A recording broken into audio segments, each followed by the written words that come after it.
Today, we're going to be taking a look at some of the most conversation-worthy FNAF fan games ever created. Whether they introduced incredible ideas, pushed the series in bold new directions, or simply deserve far more attention than they received, these are games that every FNAF fan should know about. Some of these honestly deserve to be much bigger than they are, so let's dive into them. I've been covering FNAF games for quite a while, and every time I find a super unique game, I think to myself, there's no way any other FNAF game is going to be able to top that in creativity. But then, like clockwork, I find another one, and the game we'll be talking about today is no different. The game we'll be looking at today is called FNAF Showtime, a game made with Godot and is completely 3D, with hands down the most unique mechanic I've ever seen in a FNAF game before, and I can guarantee you've never seen anything like it either. So strap in as we dive into the exceptionally difficult world of FNAF Showtime. Jumping right into night one, there's plenty to talk about. To start, we don't actually just get booted directly into the office. Instead, we start at the entrance and can actually freely roam around the building to get a feel for our surroundings, which I always think is really nice. The layout of the building is incredibly different from any other FNAF game I've ever played, with the office being directly in the center of the building. This game consists of 9 cameras, and I mention that number for a very specific reason I'll mention later. Walking around the building, we stumble into the main dining room and can get a glance at single-handedly the most uncomfortable animatronics I legitimately think I've ever seen. These things are rancid and disgusting. They got the British treatment with their teeth, too. That's nasty. What the fuck? Oh my. Look at that pot belly, bro. Dude, that cheek is nasty. That cheek is actually so gross. I don't like it at all.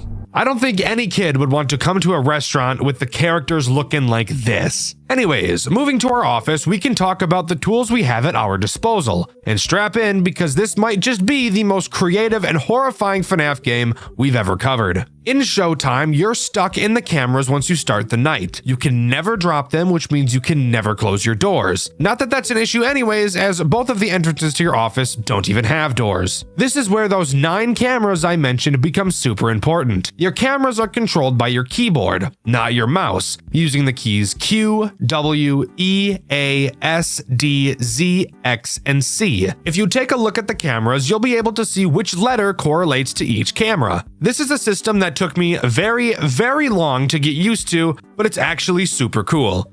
Now, when it comes to looking around the cameras, Showtime isn't like most FNAF games. The cameras don't pan back and forth by themselves. Instead, you're in charge of manually controlling the cameras using your mouse, and you have full control of the cameras, being able to point them in literally any direction you want, which I think is really cool. You'll even notice that there's a camera in your office and you can actually see yourself at your desk.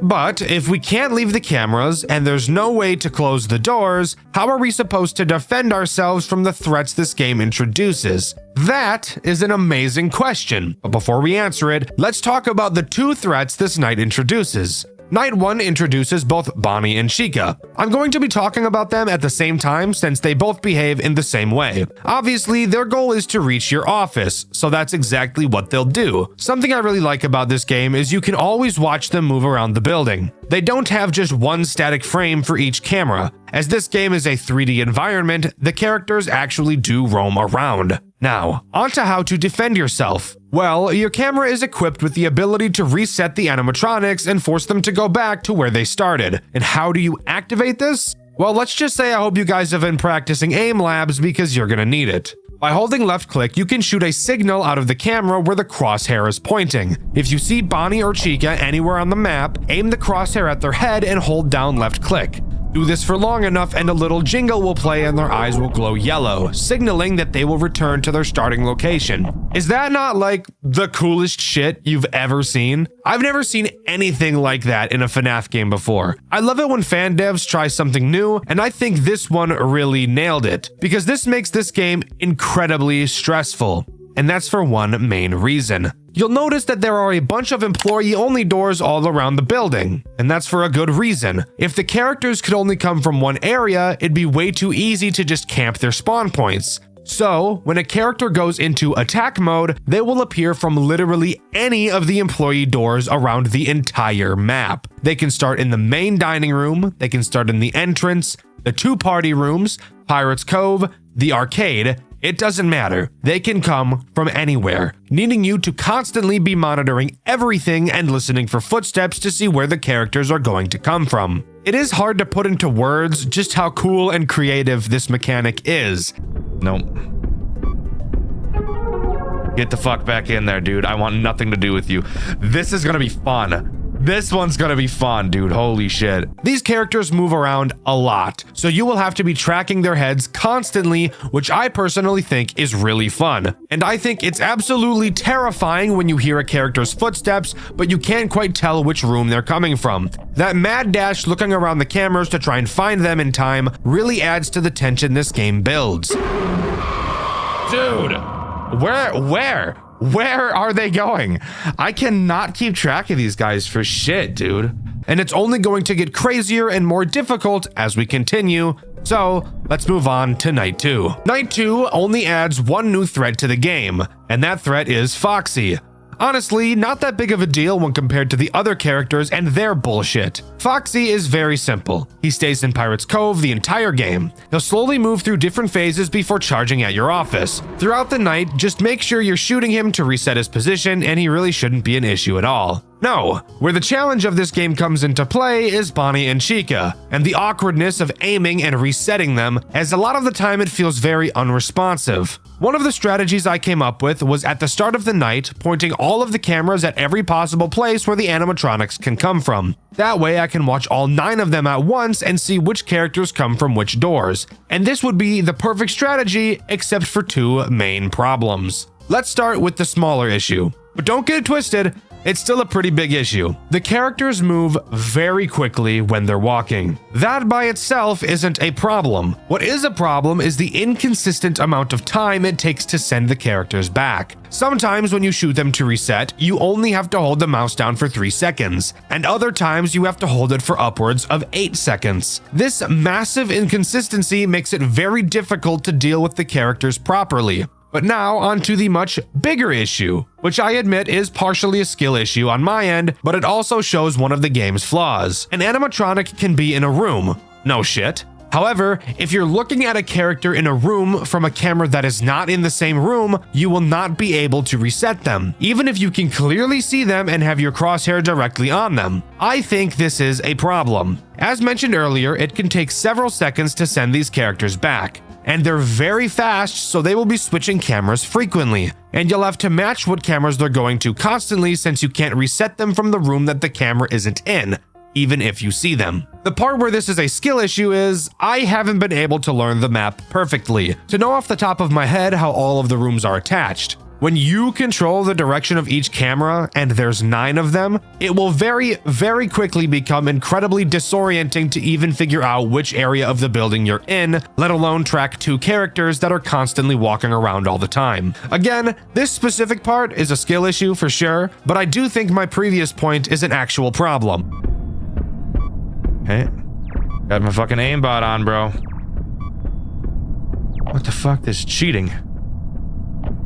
Bonnie's cheating. The fuck, where is he? Oh shit. Dude. Where the fuck is he? What the fuck? Dude, where the fuck was he? I could not find his ass. The fuck he go to, bitch? But with that out of the way, let's move on to Night 3. Night 3 is actually a doozy, guys, I can't lie. While no new threat is introduced, an entire new mechanic is implemented that makes this game extraordinarily harder than you could ever imagine. What is that mechanic, you ask? Well, let me tell you, pretty much Satan.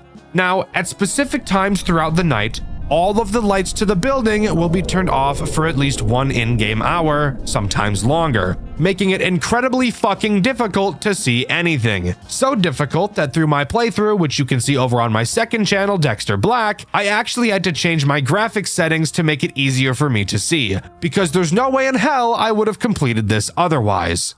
However, there is something I want to praise this game for when it comes to introducing this mechanic, as thankfully it didn't just drop it directly on your forehead like I do with babies. Instead, it makes the early half of the night incredibly easy. While the phone guy is talking to you and the lights are on, only Foxy and Chica will be active, making it very easy for the first 2 in-game hours. Once 2 a.m. strikes, the power goes out for the first time, and it will come back on at 3 a.m. During this time, still only Foxy and Chica are active, and Chica will really only attack 1, maybe 2 times at most. Only after the lights come back on at 3 a.m. will Bonnie become active and start attacking. Once again at 4 a.m. the power will turn back off, wherein it will never turn back on for the remaining 2 hours of the night. So you get time to get a feel for the lights being off by only having to deal with Chica, who moves far slower than Bonnie does, and then they ease you into dealing with both of them at the same time. I think this is such a good way of introducing such a debilitating mechanic. It doesn't feel like this game is just prying open my asshole and filling it with its saliva. It's properly teaching the mechanic without directly making you feel like it's teaching you. This is a perfect execution of a mechanic like this, and as much as I hate the lights going out, this game made me hate it probably as little as I possibly could hate it, which I think is pretty cool. But with that new aids out of the way, let's move on to night 4. Night 4 is an interesting night, and another night that really shows off how wonderful this game is at introducing mechanics to you. With me just talking about how well the light function was introduced, this night has a brand new character so heinous, yet the developer was able to introduce them in a nice way, or at least as nice as possible considering how much this guy sucks. Night 4 introduces Freddy, the big kahuna himself. The role he plays is both very simple and the most terrifying at the exact same time. His goal is, of course, to get into your office. However, the way he does so is what makes him so scary. Unlike Bonnie and Chica, who wander around the building and then enter your office, when Freddy appears from a door, he will make a beeline directly for your office with no stops along the way. And Freddy is fast.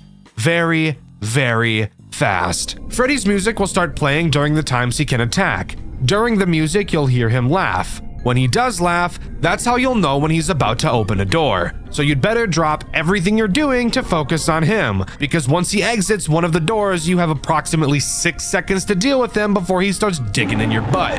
Now, I mentioned they introduced Freddy very nicely. How exactly did they do that? Well, Freddy activates while the lights are off on this night, so that's not very kind. However, during this Freddy attack section, both Bonnie and Chica will not be moving around, so this entire moment is spent focusing on Freddy as you understand how he works. Again, another beautiful execution of a mechanic like this. I dislike when FNAF games introduce a mechanic while everything else is happening with no explanation of how the character works. I think having the player figure it out on their own can be a good thing, but not while everything else is happening at the same time. Wonderful integration, but it makes me very scared for Night 5. Speaking of, let's move on to that. Night 5 overall doesn't add anything new. In general, it's just a much harder version of Night 4, and I'll explain why. Remember how I said that this game did a really good job of teaching the Freddy mechanic? Yeah, well on Night 5, let's just say they're not so nice. There are 2 blackouts on Night 5. The first is very kind. It lasts 60 seconds and consists only of Freddy, just like Night 4. That made me think for a moment, just a moment, this game was about to be very kind. But boy, was I wrong. The second blackout happens at 5 a.m. and runs throughout the final hour. During this final blackout, all 4 of the characters are active, and it's by far the most stressful section this game has ever had. I was skilled and based enough to beat it on my second attempt, but that's only because I'm literally the hunky chiseled god. 2 additional things to talk about on this night. The first is that it reveals another Freddy mechanic. That being, he can attack while the lights aren't out as well, except there is a big difference. Something you'll notice about Bonnie and Chica is that Bonnie is significantly faster than Chica is. During the lights out sections, Freddy will be Bonnie's speed, which is why he's so scary. But while the lights are on, Freddy will move at Chica's speed, still making him a big threat since he goes right for your office, but also makes him easier to deal with. The last thing I want to talk about before we continue is Golden Freddy. During my playthrough of Night 5, which you can see over on my second channel, Dexter Black, I actually had Golden Freddy appear. He appears in your office, and I didn't dare look at him with the office camera but you can see I was looking at him through one of the party rooms. But with that, that's all Night 5 has to offer. I assumed there would be some form of cutscene after completing it, but no, I was not so lucky. Instead, we're just thrown right into Night 6, where I'm sure we'll have just a perfect happy-go-lucky time.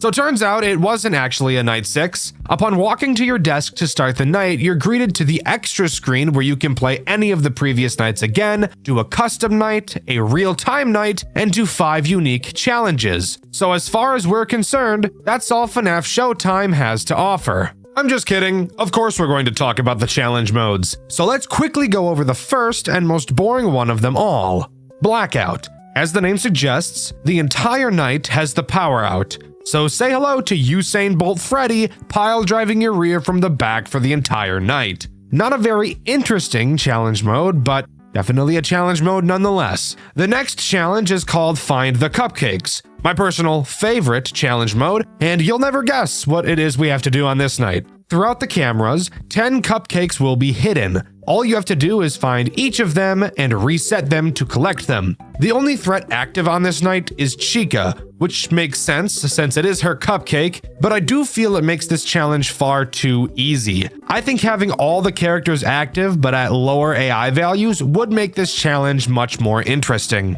This next challenge we're going to talk about is very, very evil. Like, think of the most evil thing you could possibly imagine, right? Think about it. Think of its shadow, right? Start with like a shadow, just got like a shadow ball, and now mold that shadow. Put it between your fingers, let it slide like you're making some clay bowl in art class in 5th grade, right? Shape it into the most annoying, fucking terrifying piece of garbage you can possibly think of. Is the shadow you molded the shape of Balloon Boy? Because if it is, you guessed this challenge night perfectly. This challenge is called Camera Problems, and I bet you can take a perfect guess as to what that means. During this night, while all characters are active, Balloon Boy will occasionally, and very frequently I might add, cause one of the cameras to break. When he breaks a camera, he himself will be present in the room of that camera and you'll have to reset him. But how do you do that if you can't access the camera? Well, you'll have to find him in that room from another camera and reset him through that one. And Balloon Boy, we all know him, is just an asshole. Piece of shit, smelly ass, goofy ass, shitty ass, pissy ass, farty ass, sharty ass, stupid ass, dumb ass, bitch ass, dunce ass, fuck ass boy. This is an incredibly difficult challenge, and I love that a new character was created specifically for it. I think that's really cool. The next challenge is called Above and Below, and did something I would have never expected. All it does is add a brand new character alongside all of the other ones we've already been having to deal with, that character being Mangle, who is by far the most terrifying character of them all. You'll notice that above each employee door, you'll also find a vent. These vents are where Mangle comes from. And the challenge for Mangle comes from both her being on the ceiling and by being the fastest character in the entire game, even outspeeding Bonnie and Freddy. That's all this challenge is, but holy shit, Mangle is so fucking fast and it makes this challenge one of the hardest. But I still don't think it's quite harder than Balloon Boy's. The next challenge is called Divided Attention, and you'll be able to guess exactly what this night is going to offer the moment you load into it. That being the fact that you can hear a music box, and if you check the prize corner, you'll see a small music box on the counter.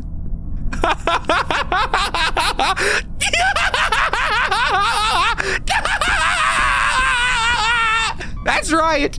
This challenge just adds another fucking Foxy to constantly look after. Isn't that just fucking amazing? Yeah, needless to say, I'd like to move on as fast as possible. But with that, that's all of the challenges that FNAF Showtime has to offer.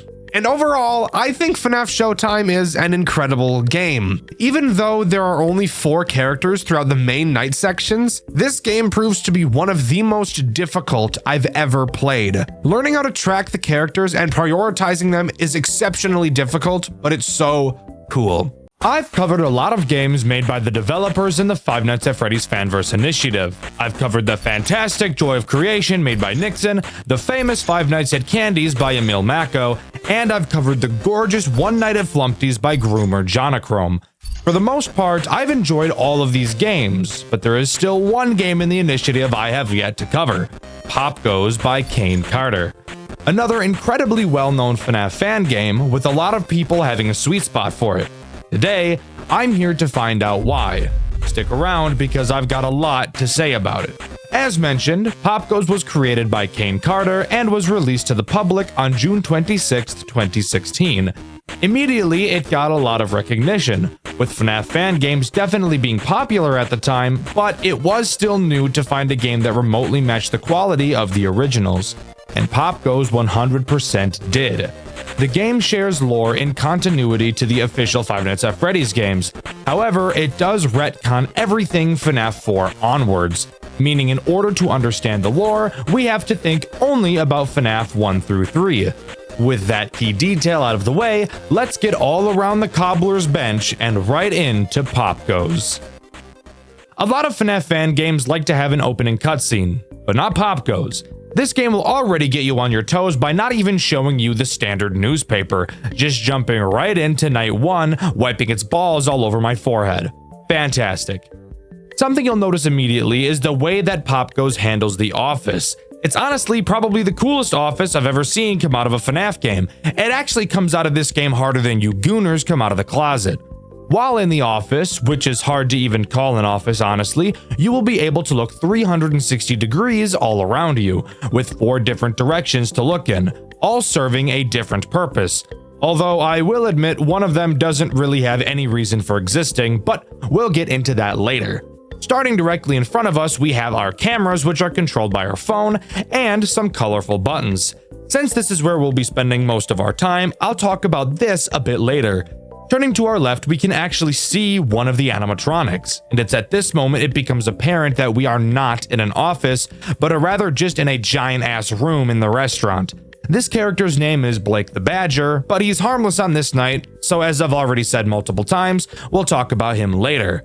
Turn left again to look behind us, and we'll be able to see the actual fucking stage where all the characters are. Holy shit, my butthole just puckered and my penis just retracted up inside of my body. We are literally constantly next to almost every animatronic in the entire game. You might think that'll make just about everything in this game useless, since they're already pretty much free to grab up on us, but as you'll learn throughout this video, these guys have a very, how should I say this, retarded thought process. Finally, turning once more to the left, we can see a window to the parking lot, with a bird character standing outside. We'll talk about what he does later, but for right now, I want to talk about what actual purpose this window serves. On the bottom of the screen, you will see a panic meter. Naturally, throughout the night, it will rise, and looking at animatronics will cause this panic meter to rise faster. In order to make it decrease, you'll need to look to the right at the window. I guess looking outside makes you remember how much you enjoy touching grass. Just kidding. Being outside is scary, and it's summer right now, so it's really fucking hot. I'd rather die than go out there. Fun fact, as I'm writing this script, I'm not wearing a shirt because of how blazing hot it is, even though it's only 9:45 p.m. What kind of bullshit is this? Why is it so goddamn hot where I live? This shit is ass. Oh, and by the way, as I'm recording this, it's currently 11:48 p.m. and it's somehow gotten even hotter. Also, by the way, put your dick back in your pants. You're not going to see me shirtless. And stop imagining it too. I already know how weird you fucking freaks are. Yes, I read the comments. Behave. Anyways, if your panic meter increases all the way, you'll be unable to do literally anything. That includes turning to look in any direction, and Pop Goes will very quickly dig in your butt. Want to hear a really cool fact about this? Turns out I'm actually the most retarded person on the face of the planet Earth.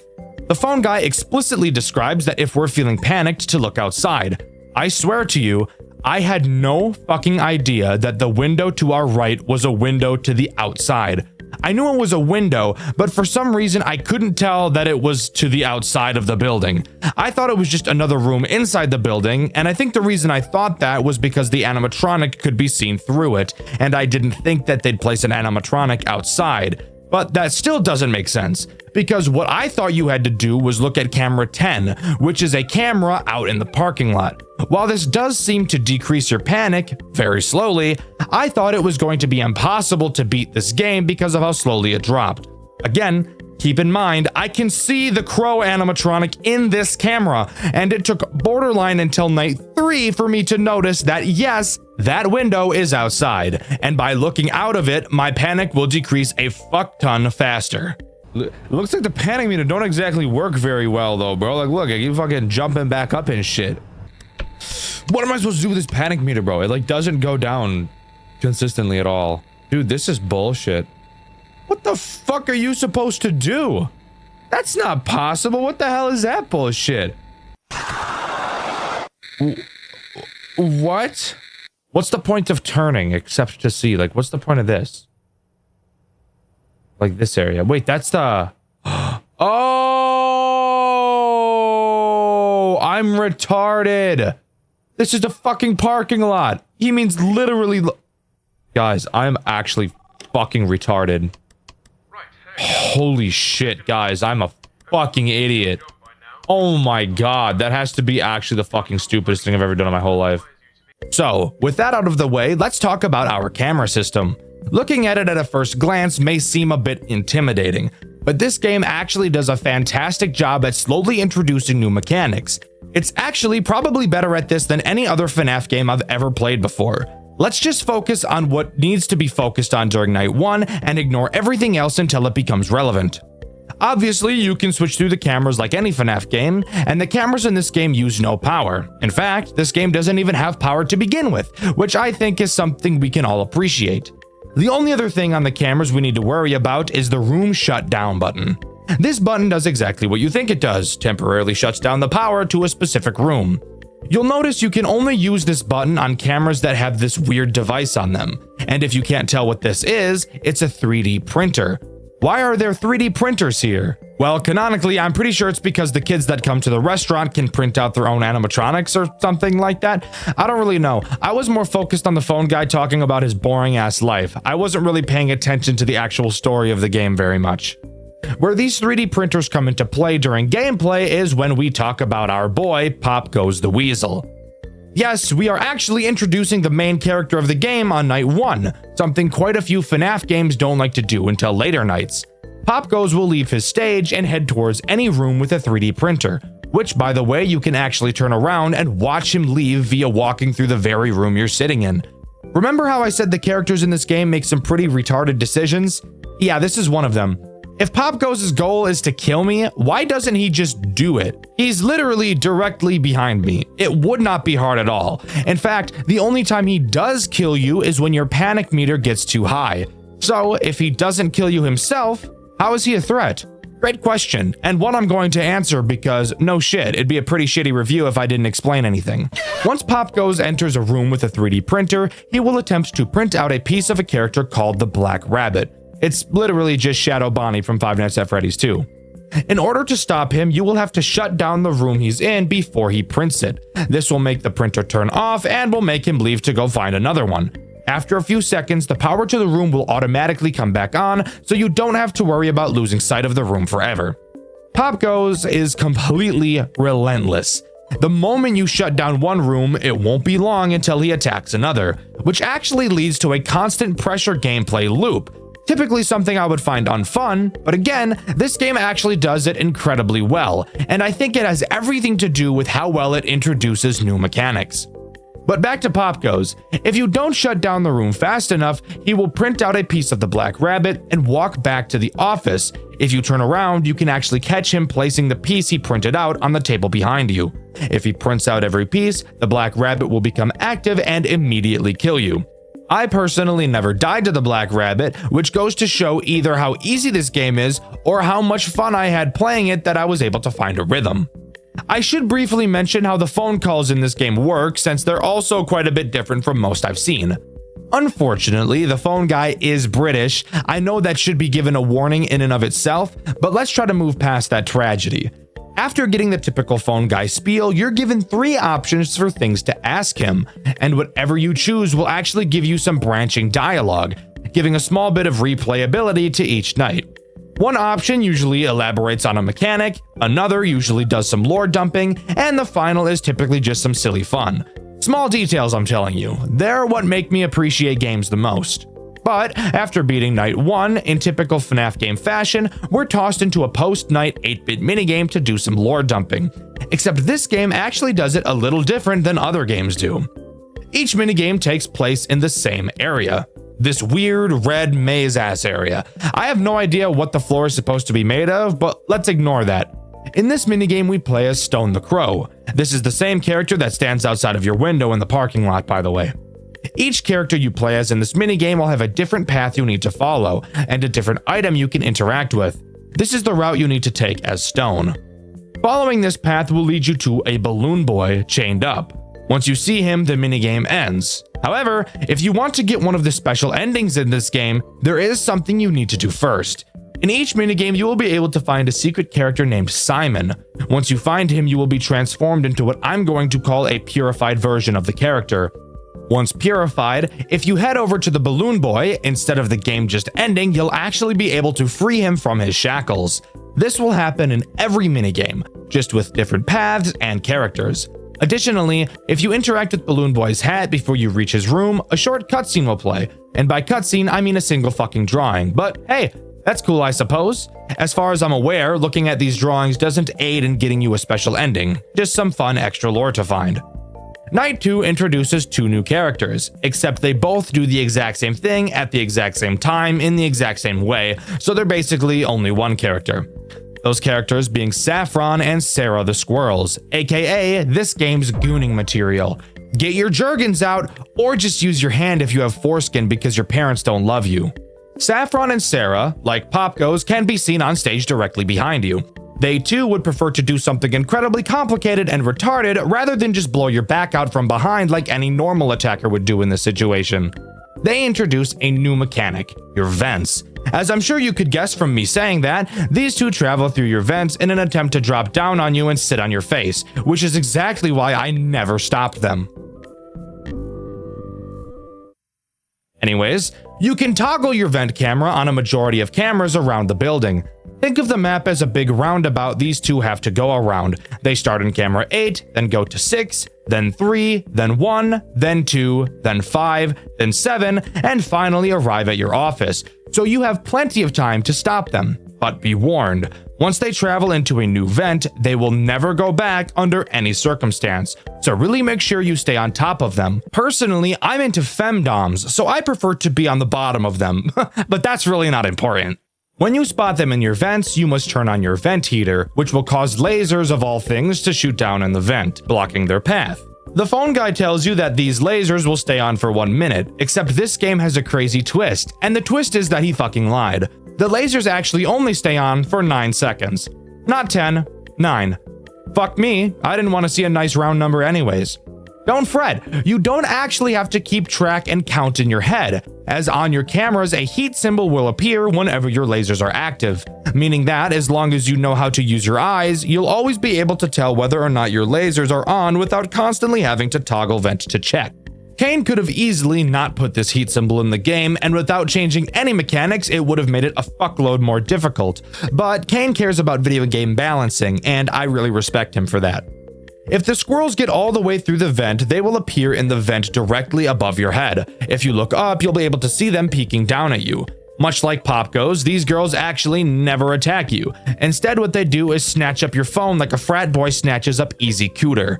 Obviously, without your phone, you won't be able to switch cameras, meaning Pop Goes will be free to build up the black rabbit and you'll be done for. However, it's much more likely that your rapidly climbing panic meter will get you killed first. Anyways, on to the post-night minigame. This time we play as Saffron and we're tasked with finding Toy Freddy. Very similar to last night, we can find Simon, become purified, and free Toy Freddy from his shackles.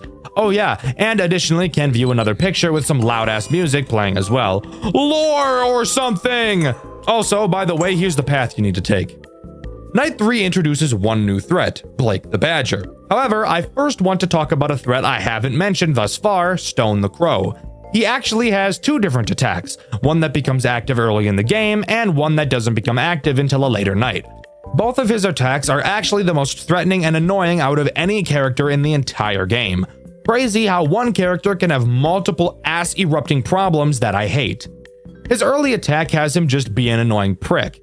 He will occasionally appear on your cameras and block your entire view. This prevents you from seeing pop goes, which is obviously not great. But if that wasn't enough, when you look at him, your panic meter actually increases way faster than normal. And want to know the coolest part? The higher your panic, the more commonly he appears on your cameras.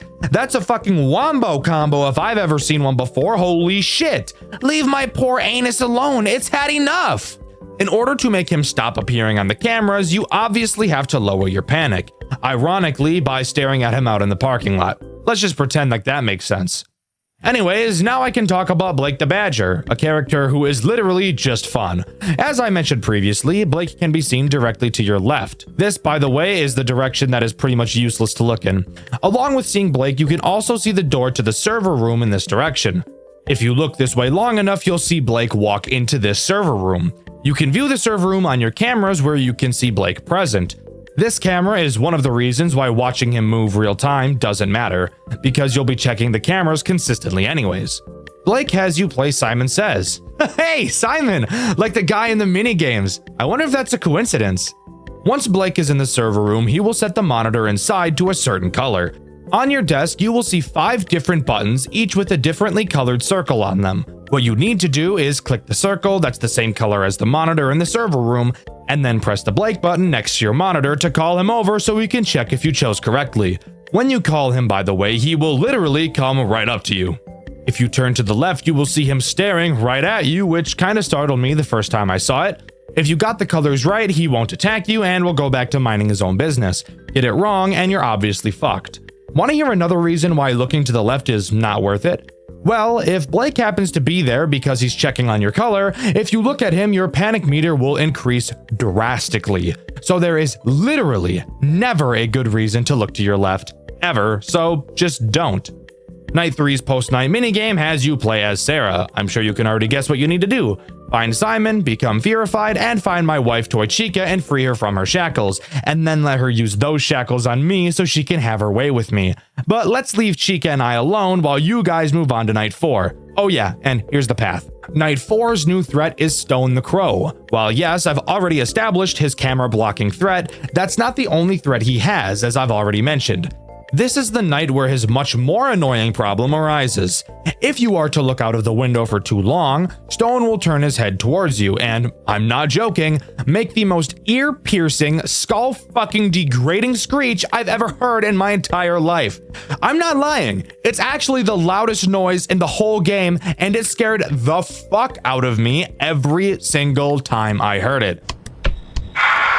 Oh, for fuck. My goddamn ears, bro. When he turns his head at you, your panic meter will increase faster than anything else that causes it to increase. Like, I'm talking fast as fuck. Usain Bolt type shit.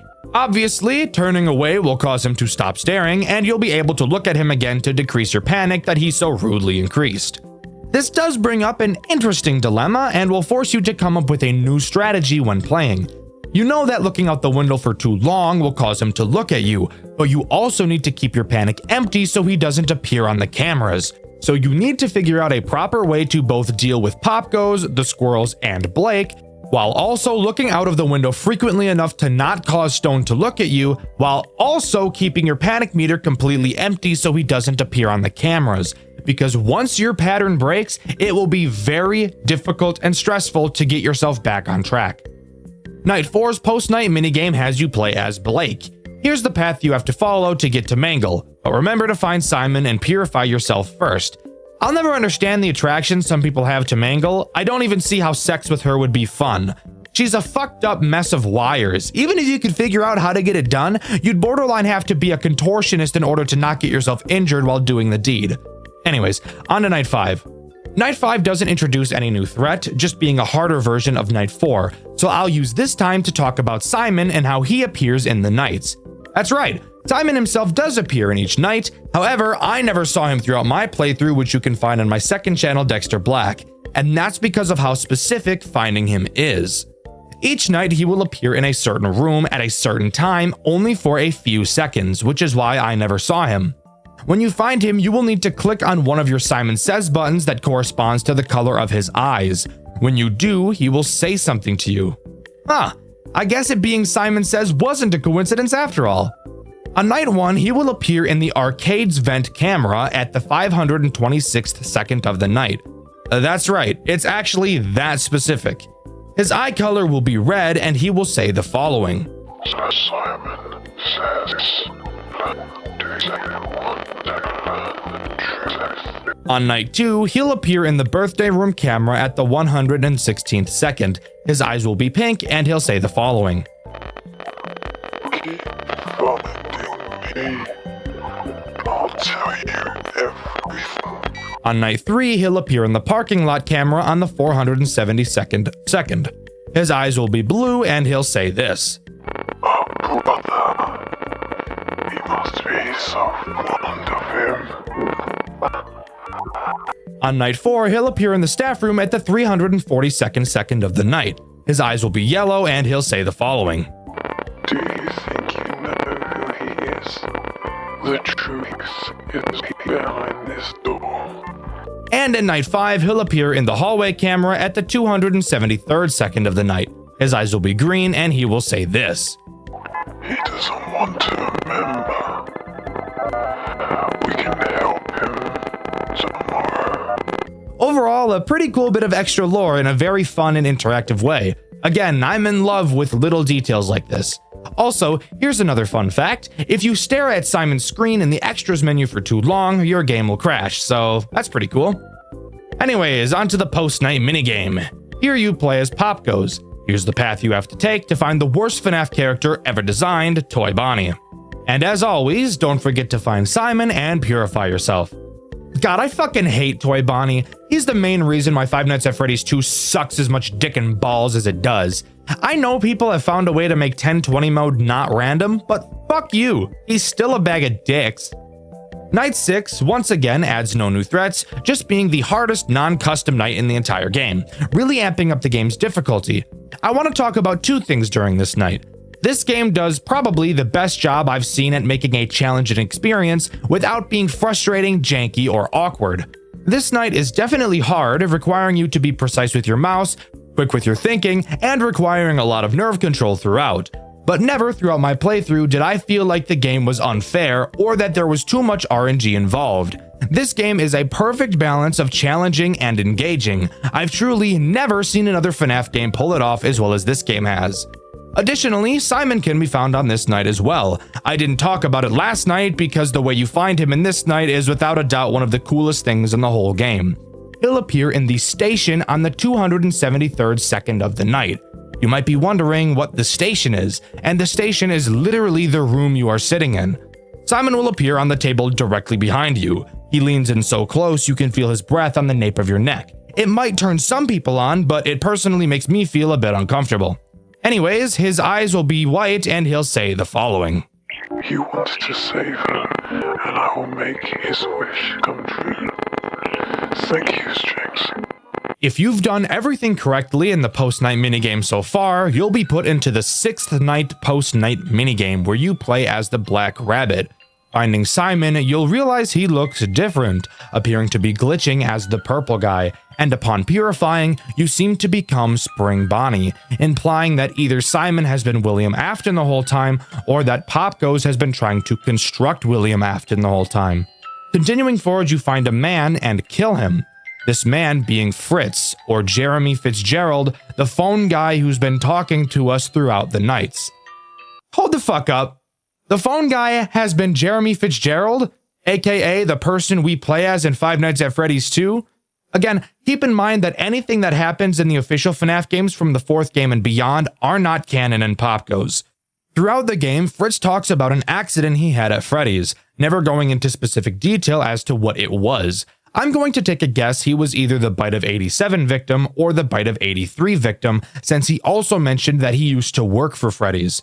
You might think that it can't be the Bite of 87 because we already know that that was a child, and Fritz mentions that the accident happened when he was a teenager. But again, remember that we learned it was a child in Five Nights at Freddy's 4, which isn't canon to this game, so it could be up in the air. If you have a better idea, or you know I'm wrong as fuck, let me know in the comments. I love reading your guys' corrections. During the last night of this game, Fritz asks us a question. Would we forgive someone who did something terrible, given that we've known the person for a long time? Then, instead of getting to ask him a question at the end of the call like every other night, we're instead only given the option of selecting yes or no, with no response given after our answer. I'm going to assume that this hypothetical question is about William Afton after he did what he did to the children. Fritz mentions earlier in the call that he feels like William probably had a good reason to do what he did.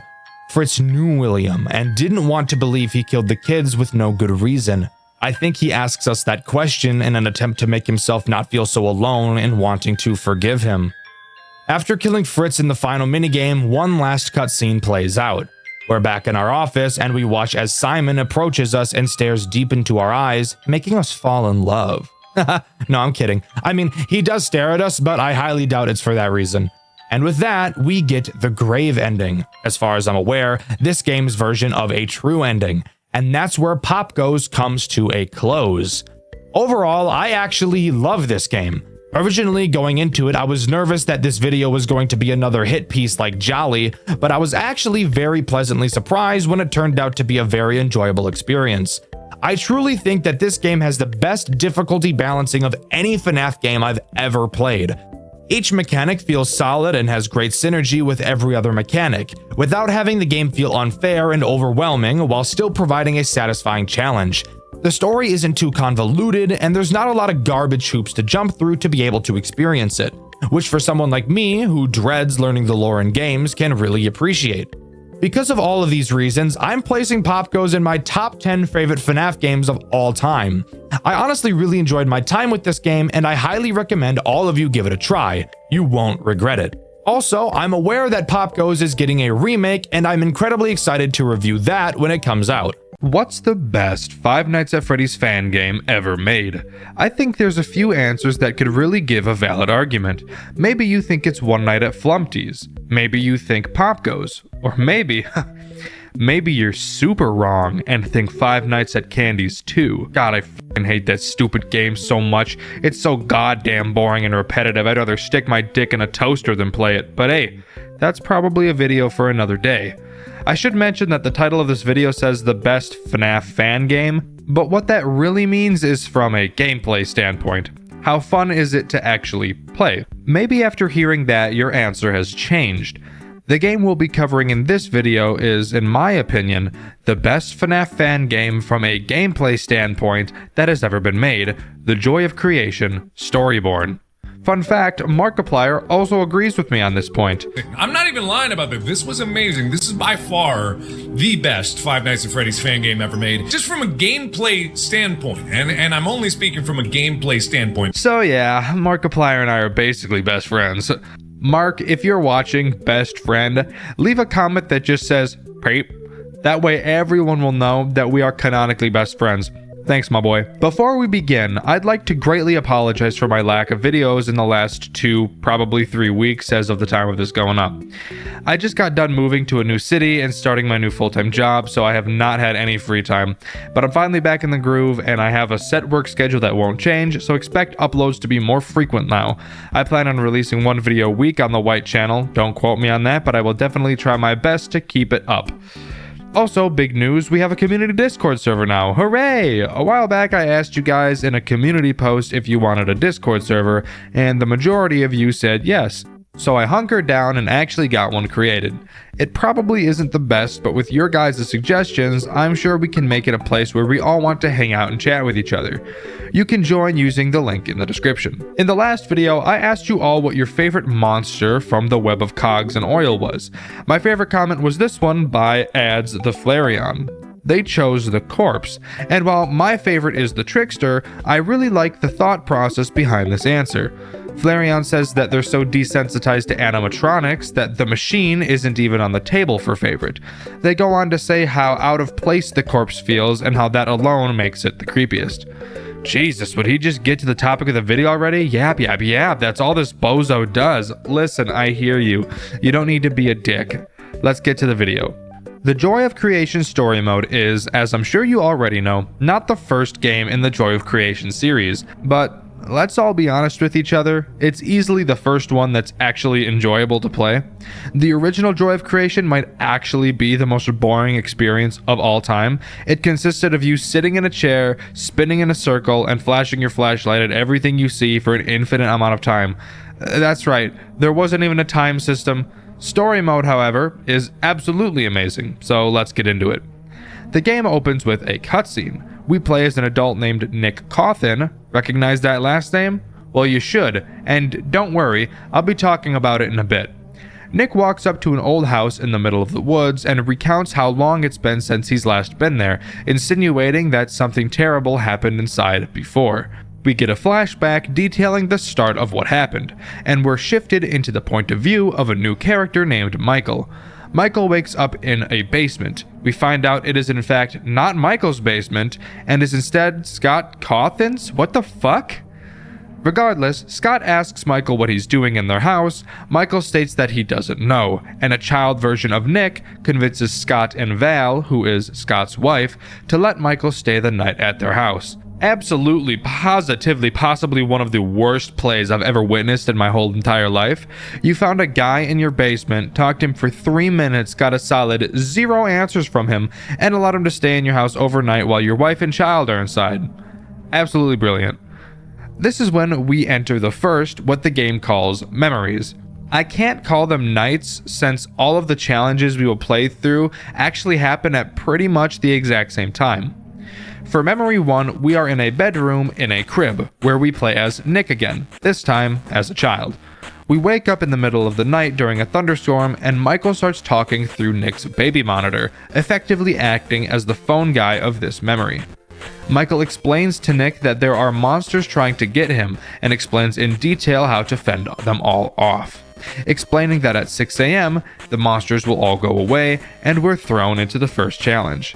Unlike in most FNAF games where you slowly are introduced to each animatronic throughout the nights, adding more and more stress as it goes on, Story Mode opts to do something different. Story Mode throws essentially every animatronic on your nuts all at once. This memory has Freddy, Bonnie, Chica, and Foxy in it. I'll now go over all of their mechanics. Before I dive into the character mechanics, I'll start by mentioning the lamp. Behind you there is a lamp. By turning it on, you calm yourself down. Having the lamp off for too long will lead to you having intense visual and auditory hallucinations before inevitably losing the run. Now, I'll start with Chica since she's by far the easiest to deal with. Chica comes from your closet. There will be a noticeable audio cue when she opens the closet door. When she does, you'll have to turn off your lamp and wait for her to go back into the closet. Personally, I didn't know Chica swang that way, but I think it's pretty sick. Next, I'll go over Bonnie. Bonnie comes from your bedroom door. He will make a notable audio cue like Chica. He will knock on the door 3 times. When you hear this, you'll need to be quick, because you only have so long to react. When you hear the knocks, you'll have to quickly shut your lamp off and lay down in your crib. I should mention that laying down is a mechanic, and if you lay down while Chica's in your room, she'll kill you. After laying down in bed, Bonnie will slam your door open, look around, and then leave the room again, which tells you that it's safe to get back up and turn your lamp back on. Bonnie has this really weird mechanic. I'm not sure if it's a bug or if it's intended. However, a lot of the time, I'd say about 50% at least, when you hear Bonnie knock, he'll never end up coming into the room, which caused me on multiple occasions to shut the lamp off and lay down, only for the sound of Bonnie coming into the room to never play, meaning I end up laying down for way longer than I should, which pretty obviously fucks me over. Next, we'll talk about Freddy. Freddy appears at the window next to your crib. When he does, all you need to do is close the curtains to prevent him from seeing you. After a few moments, you'll hear a quiet sound cue letting you know he's left, and it's free to open your curtains again. But what if you hear Bonnie knocking or Chica coming in while you're holding off Freddy? Well, I'll tell you, you'll just get bread in the butt. So when you shart Bonnie's jizz on the toilet after being bread in the butt, we can talk about Foxy. Oh my god, Foxy. Foxy is under your bed like your weird uncle. Occasionally, you'll hear him scratching his hook on your bedpost. Well, at least, that's what Michael says that he's doing. I personally subscribe to the belief that he's scratching his hook on his big fat stupid balls. When you hear him doing this, you know that he will soon be attacking. A while after the sound cue, you will be able to see Foxy's hook on the back of your bed. When you do, you know you don't have much time left until he attacks, so quickly turn off your lamp, lay down, and close your eyes. Oh yeah, forgot to mention you can close your eyes while laying down. It's just used for Foxy, which is why I didn't say anything. Repeat this ass cycle enough times and congrats, you've beaten the first memory. Only 4 more left to go. The second memory takes place in the living room of the house. In this memory, you play as Scott's wife, Val. We start with a cutscene where Scott tells Val that he's going to make sure Nick is okay, since both of them are pretty uncomfortable with Michael staying in the house, which bodes the question, why the fuck did you even let him in? Regardless, Scott leaves and Val is left alone. This game mode is honestly probably my favorite. I personally feel it is the most terrifying out of the rest. In this memory, rather than being confined to one area like normal FNAF games, you're freely able to move around. Just like in the last memory, you have to survive until 6 AM against all 4 main animatronics. Michael tells us that we're fucked and to just hide. Thanks, Michael. Very helpful. Since Michael was no fucking help at all, allow me to explain what it is you're supposed to do on this night. Let's start with Foxy and Freddy. These two act identical to one another. Each come down the hallway on one side of the living room. You can check how far away they are by turning the TV on while watching their cameras. Yeah, for some reason Foxy and Freddy have cameras mounted on their faces or something. I'm not really sure, but we don't question it. You can stall one of them at a time by holding down a button. Somehow. I don't really know, guys. I really like this memory, but this part actually makes no sense.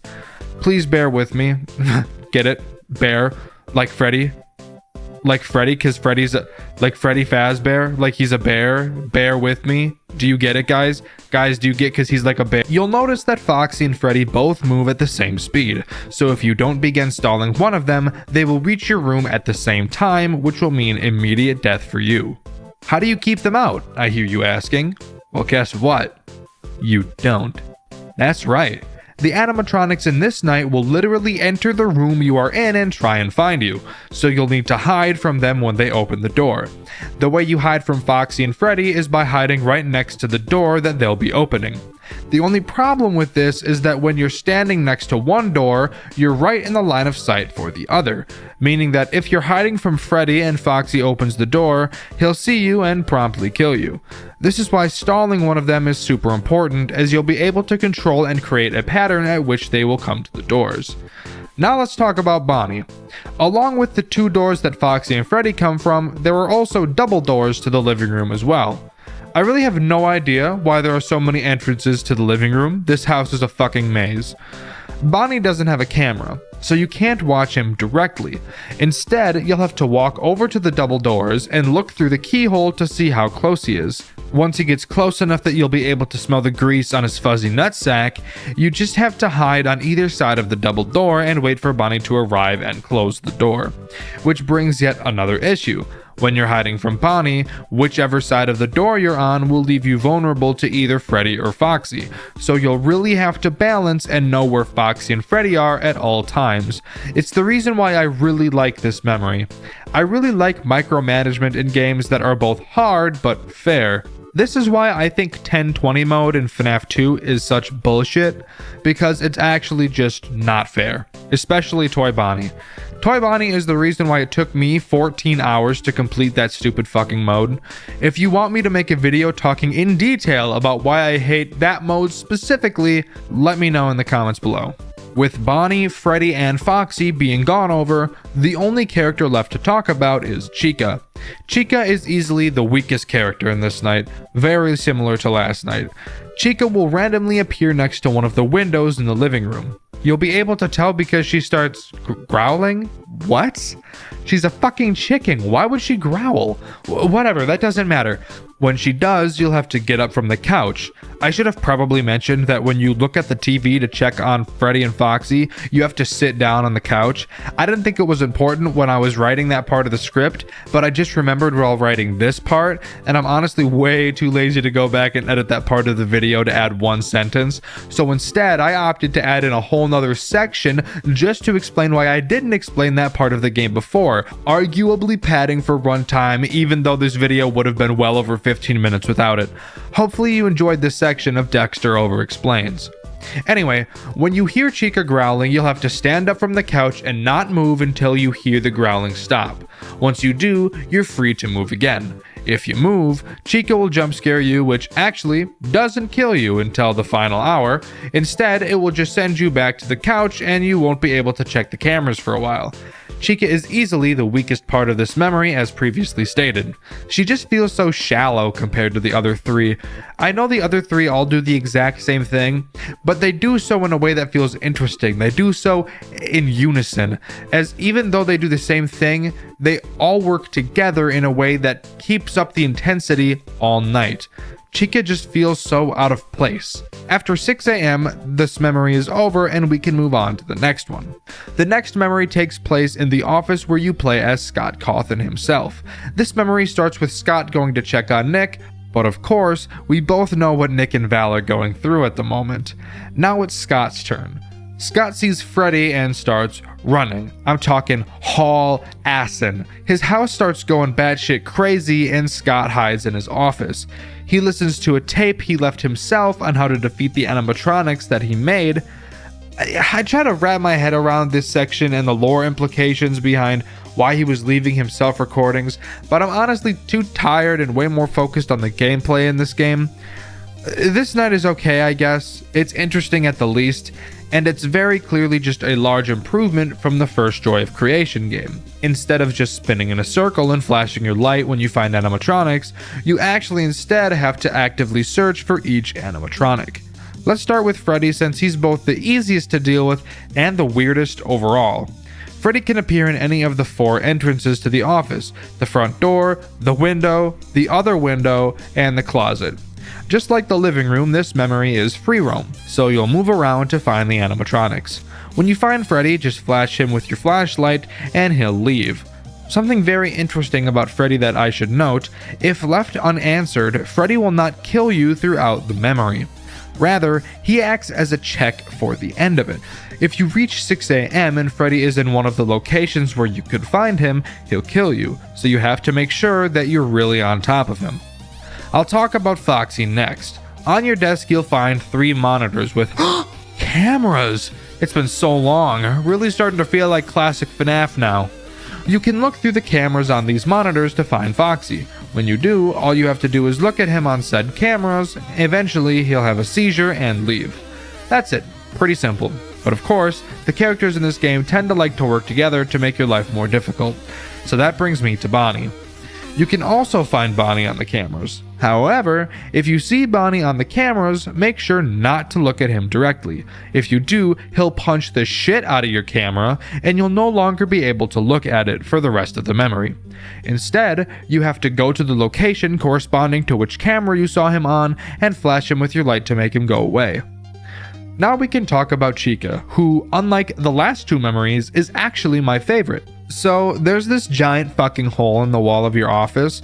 I don't know why. You also don't know why, so we won't question it. Chica will try to fit her big fat hairy ass through it slowly, and I do mean slowly. Slow as fuck. So slow. Once she begins to wriggle and writhe in your hole, pause. Once she begins to shake on your hole, pause. Fuck. Once she begins to force herself through your hole, pause. God damn it. You know what? Once she starts to move, you have to get up and find 3 cupcakes hidden around your room. Once you do, she'll leave. These cupcakes can be hidden in drawers, behind posters, and my favorite, in the fucking garbage. Since it may take you a bit of time to find these cupcakes while working on dealing with the other animatronics, if you look at Chica, she will stop moving, giving you more time to look for the cupcakes. Congrats, you little stinker. Once you hit 6 a.m., if Freddy is gone, you're free to move on to Memory 4. Memory 4 is by far the most different and intuitive. I will say I'm not super sure how it works, so I'm sorry if my explanation is god-awful. In fact, since I'm so nervous I'll be god-awful, I'll let my best friend Markiplier that I mentioned earlier take it away. It's totally going to be him giving a detailed explanation of this memory, and totally not just me doing a montage edit of his playthrough of this memory with a little bit of commentary. Mark, please don't copyright this, we're best friends. My name is Markiplier. It's time to go into the basement. Whoa. Kids! Are any of you there? I found your note. Daddy's here. You must be really scared, but I'm here. I created you. Freddy, Bonnie, Chica, Foxy. How is this happening? What are you? What are you? Ow! Ah, good. Yes, you put me in the shitty toilet. Oh, good. Thank you for that. Why is this in my basement? Oh, okay. All right, then. Am I not going to get any information about this one? Am I just going to be left to my own devices? There seems to be a lot of 6 on the walls here. Oh, hi! Hello? Who are you? Yeah, I gotta get through the door. I'm gonna try to sneak over to the bathroom again. Why did I come in here? I didn't need to come in here. Oh! Ah! We come from the fire! I need a cupcake, I need a triangle, I need a swirkly-doo, I need a roll. I don't know what any of those are. Ah! I am in the furnace! There must be like... Oh, what the fuck? Okay, I got a hook. Oh, okay, that's in the furnace now. Well, that's good to know. Okay. No? Alright then. Yee, okay. Nope, you're still there. Okay, that's a problem. Yeah, I'm right there. Okay, got it. It's gone quiet. What? How does that make sense? We've got 4 more to go, and that one took a while. Many shapes, all similar, but different. Oh, it's a code thing, isn't it? Alright. Ah, wait, okay, the numbers coincide with the number of creatures. 9632. I'm not sure I'm too happy about this, but there we go. So, Hey! Oh, okay! Oh boy, oh, hi, okay. Eat doop. Be-doop. Be-doop. Oh, that's not good. Yeah. Oh god, it's a code. Of course it's over there. I don't know the code for this one. Bonnie with 4. So Freddy had 3. Bonnie 4. Foxy 2. As it leaves Chica with 1, right? Oh, I see. Okay. They're colored. Okay. Chica first. Foxy second. Ooh. What? Okay. Oh. Oh, I can close it behind me. Alrighty then. Got the key. I don't know! Okay, where am I now? Oh. Pressing forward because I got nothing better to do and I have a funny feeling I'm gonna die. Okay, that's... keep going. Okay, don't look back. I'm not gonna look back. Why would I look back? Okay, I looked back. I don't know what that did, but I did it. Ah! Ah! That's why you don't stupidly look back. All right, number 2. Oh, that was number 3. Oh, we act, we posed, we played, we stopped, we stared, we scream. Hi, Golden Freddy. Oh, he remains. Oh.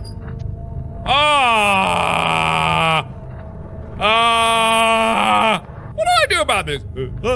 Oh, hi. What the fuck? Oh, hi. Oh my god. Okay. Holy shit, I saw that move, man. Ooh. Oh, no door. Oh, we're in no door land. I got a bad feeling about this. Oh, everything's gone. Excuse me. Hello. Oh, it's his computer. Hey, I made it. Simple tricks of the mind or something more sinister. I don't know. I don't know what that means. Bye-bye. Wasn't that sick? Thank you, Markiplier. Truly my best friend of all time. Finally, it's time to talk about the final memory of this game, which takes place in the attic. In this memory, you play as Scott again. Michael beats your shit up and ties you to a chair in the attic. He tells you that you're gonna burn and die, because fire in Five Nights at Freddy's is like beans on toast to British people. I don't know if I'd call them people though. Gonna be real, don't really give a shit what Michael has to say. I'm much more concerned about the fire in my goddamn house. In this night, you go up against 2 endoskeletons, Golden Freddy, and The Creation. Oh my god, Creation! Like the joy of creation, that's the name of the game. Isn't that so cool? Oh, that's so fucking cool. I'm gonna scrub my nuts on a cactus. Anyway, The Creation is the coolest part of this memory, so I'll cover it last. Let's start with the poopy ass Golden Freddy. Unlike other memories, surviving isn't enough to complete it. Instead, you actively have a task to complete. In this case, you have to find Golden Freddy on your cameras 12 times and shock him. Once you do, you finish the memory. Sounds pretty easy, doesn't it? Wrong, you fucking idiot. It's actually pretty bullshit. Wanna know why? Because of The Creation. But I'll get to the poopy ass Creation in a minute. First, I have to talk about the stupid bumbling endoskeletons. So as I was double checking their mechanics, I learned that the endoskeletons are actually called the Fallen. Pretty cool, I suppose, and typing the Fallen is way easier than typing endoskeletons over and over again, so that's what I'll be calling them. In your cameras, you can switch from the house cameras to the attic cameras. It's on these attic cameras where you can see the Fallen. Inside of the attic, there are 2 large doors. Each Fallen will come from one of these doors. When you hear their enormous fat asses trampling down the hall, just make sure you close the door on the correct side of your attic to not have your ass blasted. I should also mention that Golden Freddy can appear in your office all transparent like. I don't really know what happens if he does this, as every time I saw him I quickly looked away out of habit from FNAF 2. Now we can get to Poop Dog, aka The Creation. The Creation will start in the basement of your house. As the memory progresses, The Creation will make his way through the house and to the attic where you are. Now, I know just by looking at him, you may be thinking, God damn, that robot is really hot. And I agree. However, this is not the character you're going to want to rule 30 for you. He'll bend you like a contortionist, but we both know full well that you can't bend like that, so you'd probably just end up dying. On your cameras, you'll see these 4 markers that represent doors or barriers. As the Creation moves, he will break his way through these barriers in an attempt to get to you. You can use your shock to send him back a phase in the cameras, but this brings up an issue. Your shock has a painfully slow recharge time, and if you flash the Creation, then you won't be able to flash Golden Freddy to win. Finding the perfect balance between flashing these 2 is key to defeating this memory. Once you've found and flashed the 12th and final Golden Freddy, the attic memory will be completed. As far as gameplay goes, that's where the Joy of Creation story mode comes to a close. There's multiple other things along with an enormous timeline to dissect, but I'd rather die. I like talking about how the game plays, and in that case, Joy of Creation story mode is top notch. Every single memory plays completely differently, and I think this is the main reason why it's so good. With other fan games and even the originals themselves, you quickly understand what you need to do and can then begin to come up with strategies that allow you to not use certain intended parts of the game. For example, FNAF 2. In FNAF 2, there are a lot of cameras. Like, a lot. However, you only ever need to use 1. That's not very interesting when you think about it. You actually have no good reason to ever look at any of the other cameras in the game because the music box is all that matters. Same goes with FNAF 1. The only cameras you have to look at are the right corner cameras to make sure Freddy stays put, and occasionally you'll have to check on Foxy, but if you're playing correctly, you don't even have to look at Foxy in order to win. The Joy of Creation story mode switches up the gameplay loop every night. None of the nights are terribly complex, leaving out the attic, but since you have to learn something new each night, that's not something I have a problem with. I think if you were to take one of these memories from this game and turn it into a standalone game, I wouldn't like the game very much, because repeating formulas just isn't fun in any game. Don't keep repeating yourself, or if you do, make sure that it's repeated in a way that's interesting. For example, Undertale. While that whole game is based around an RPG battle mechanic, every enemy has unique and different attack patterns to learn, and just when you get bored of dodging projectiles, the game switches it up and changes the mechanics and physics of the heart you play as. It's brilliant, and so is this game. remakes of the original Click Team FNAF games, something that is definitely pretty popular within the FNAF community. However, how many of them can you name that are actually memorable? FNAF 1 Remake, FNAF 2 Reimagined, Hopeless Pursuit. Sure, those are all titles that are definitely memorable for one reason or another, but the game we're going to be covering today I feel is very memorable. A game I only discovered recently and I really enjoyed. Today, we'll be talking about Five Nights at Freddy's Legacy, a recreation of the first FNAF game with so many changes, it's hard to tell that's even what it is. So strap in, because we've got a lot to talk about this time around. Join me today as we clap our cheeks into the world of Five Nights at Freddy's Legacy.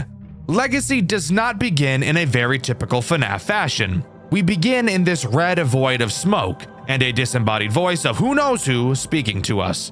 They ask if they've reached us, and after confirming, they ask us the question, do you know what happens when the past gets infused with agony?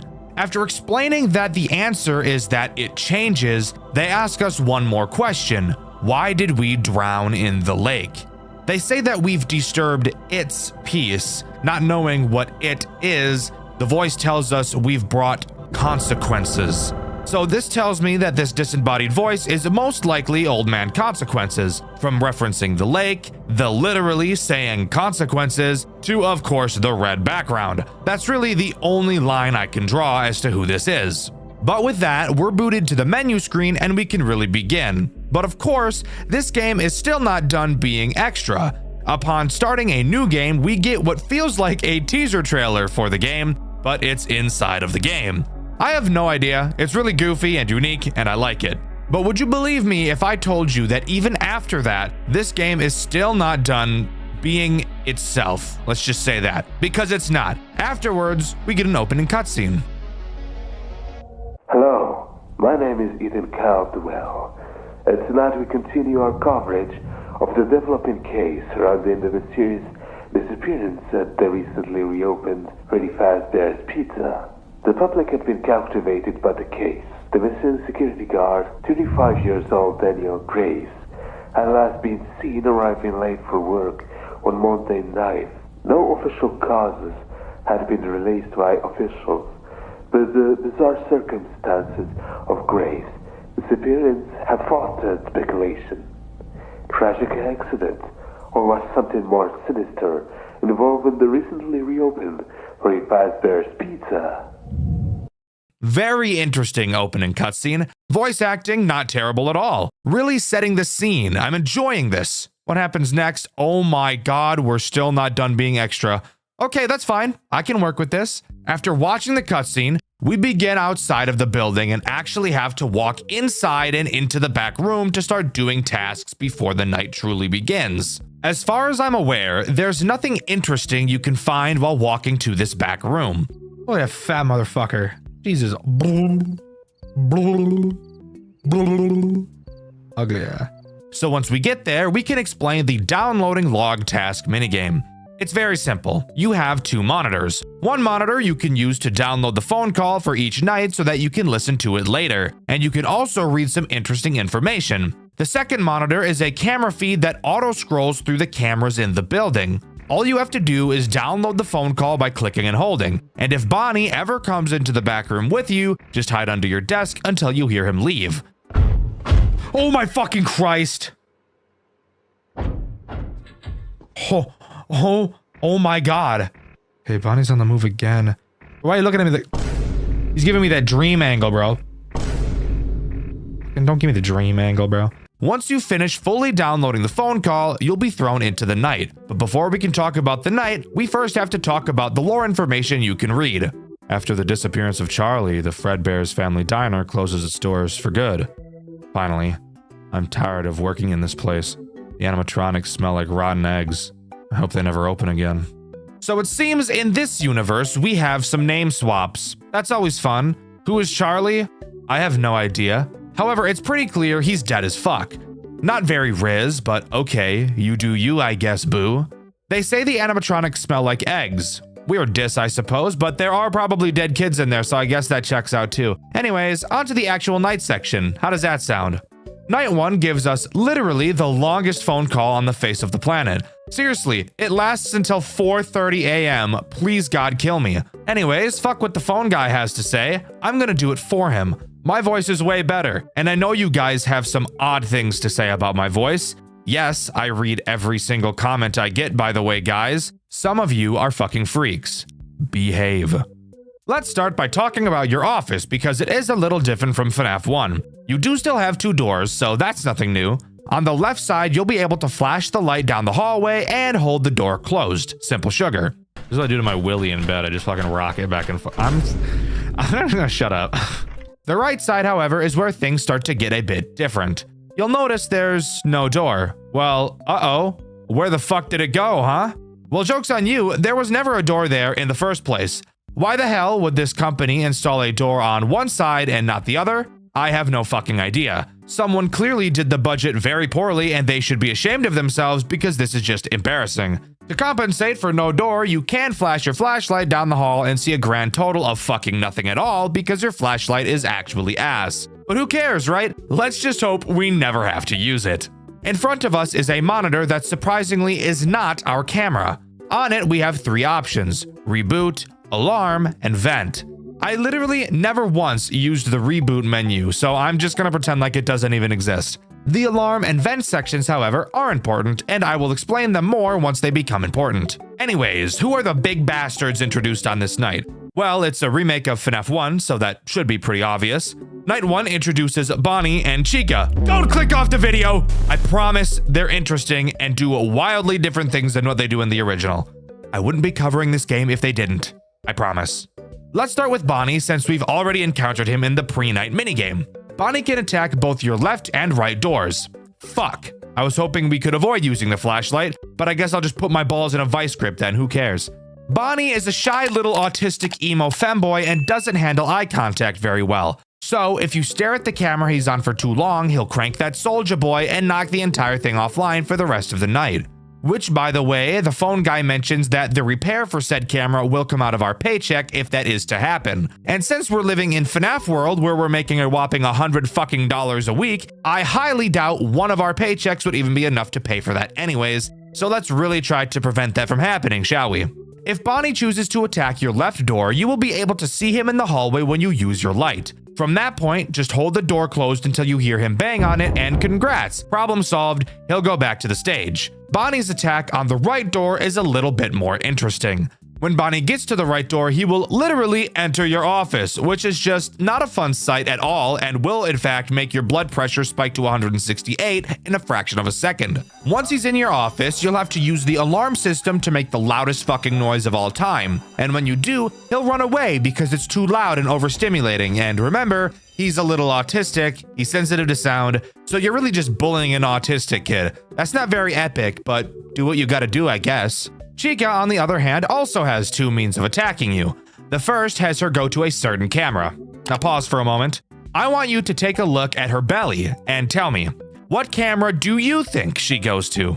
If you said the bathroom to shit, I'll give you half points because she does travel through the bathroom. Chica's looking me in my eyes.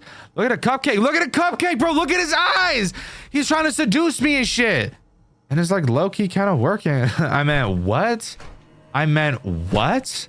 But no, the actual answer is the kitchen because she's a whale.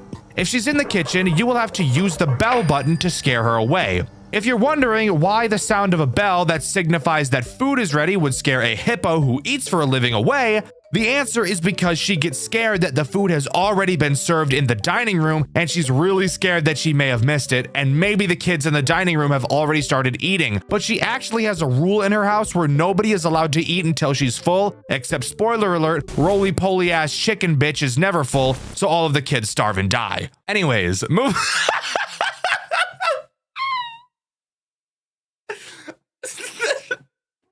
The stupidest thing I've ever written. Anyways, moving on to her second attack where she goes into your vents. Now pause. There's a very easy fat joke I could make here about her not being able to fit in the vent. However, I would never make a fat joke, and this game indirectly makes one for me. Let me explain. Throughout my playthrough, which you can see over on my second channel, Dexter Black, Chica attacked me through the vent no more than 3 times ever. For some reason, she just doesn't really ever do it, which would lead me to believe that my headcanon that she's such a fat bitch.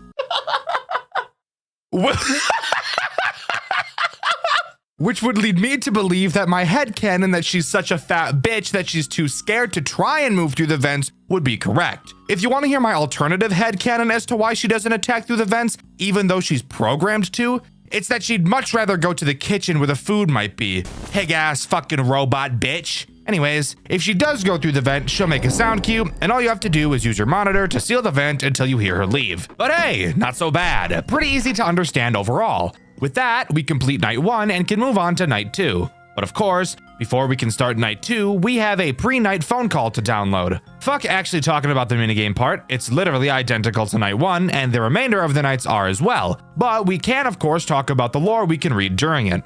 Finally got the job here at this new Freddy's location. I can't wait to start tinkering around with those animatronic models. They're supposed to have this new advanced free roam mode? Crazy technology.